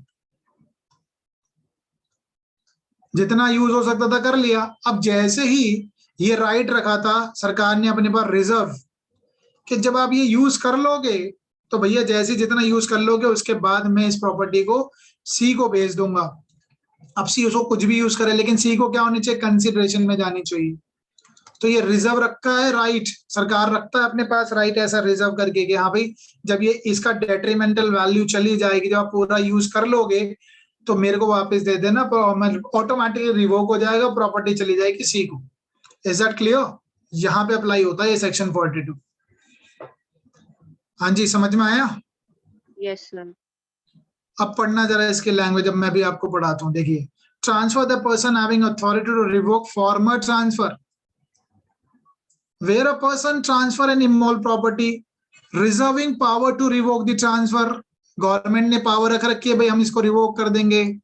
subsequently transfer the property for consideration to another, बाद में ट्रांसफर कर दिया किसी और ट्रांसफरी को। such transfer operates in favor of such transferee as revocation of the former transfer to the extent of power। subject to any condition attached to the exercise of the power. ठीक है, समझ में आ गया होगा. अब पढ़िए जरा एक बार ये illustration, अब आप खुद पढ़िए. I'm sure you will get an answer. A lets a house to B and reserve the power to revoke the lease if in the opinion of the specified surveyor. Government का surveyor आया था ना, ईंट निकल गई है, मिट्टी निकाली जा चुकी है, अपनी आखिरी हद तक इसको यूज कर लिया गया प्रॉपर्टी को, अब वापस दीजिए. Now B should make a use of its detrimental to its value. Afterward, A, thinking that such a use has been made, lets the house to C. C को दे देता है. This operates as a revocation of B's lease, subject to the opinion of the surveyor as B's use of house having been detrimental to his value. ठीक है, बशर्ते क्या उसमें वो लिखेगा, अपनी रिपोर्ट बनाएगा कि हाँ ईंट निकाल ली गई, सब कुछ हो गया, जो चीज दी जिस पर्पस के लिए दी थी वो पर्पस भी फुलफिल, वापस दे दीजिए प्रॉपर्टी, रिवोक कर देगा, रिजर्व रखा है, राइट. ठीक है, इतना इंपॉर्टेंट नहीं है बट कॉन्सेप्ट मैंने आपको बता दिया. आई होप समझ में भी आ गया होगा.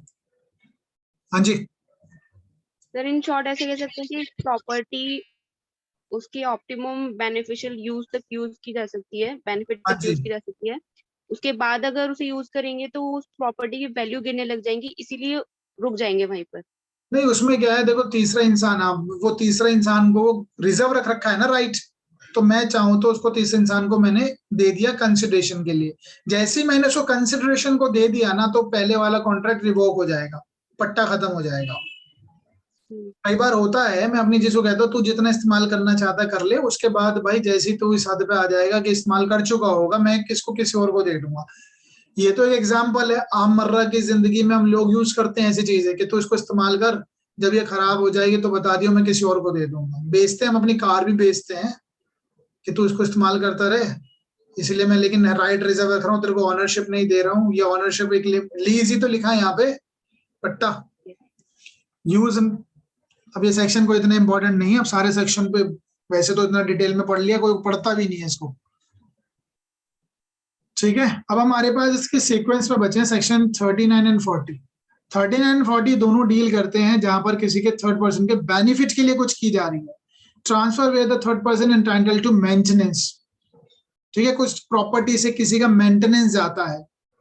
और जब एक प्रॉपर्टी, हम देखो 40 जो है ना, वो डील करता है 11 के 2 से. नॉट 2 तो नहीं है, 11 का एक पैरा था ना जो ऐड हुआ था. सेक्शन 11 क्या कहता है?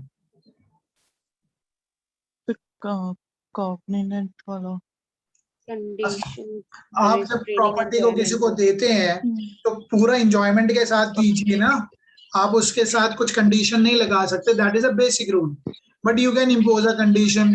जब आप एक एडजॉइनिंग लैंड बेच रहे हैं, आप मुझे सिर्फ इतनी सी बात बता दीजिए, वो जो सेक्शन है, वो जो सेक्शन ऐड हुआ था, उसके नीचे जो 2 या 3 लाइन का पैरा है छोटा, वो किस केस की वजह से ऐड हुआ था? Tulk versus Moxhay. बस इतना सही मेरे को जाना था, टल्क वर्सेस मॉक्से.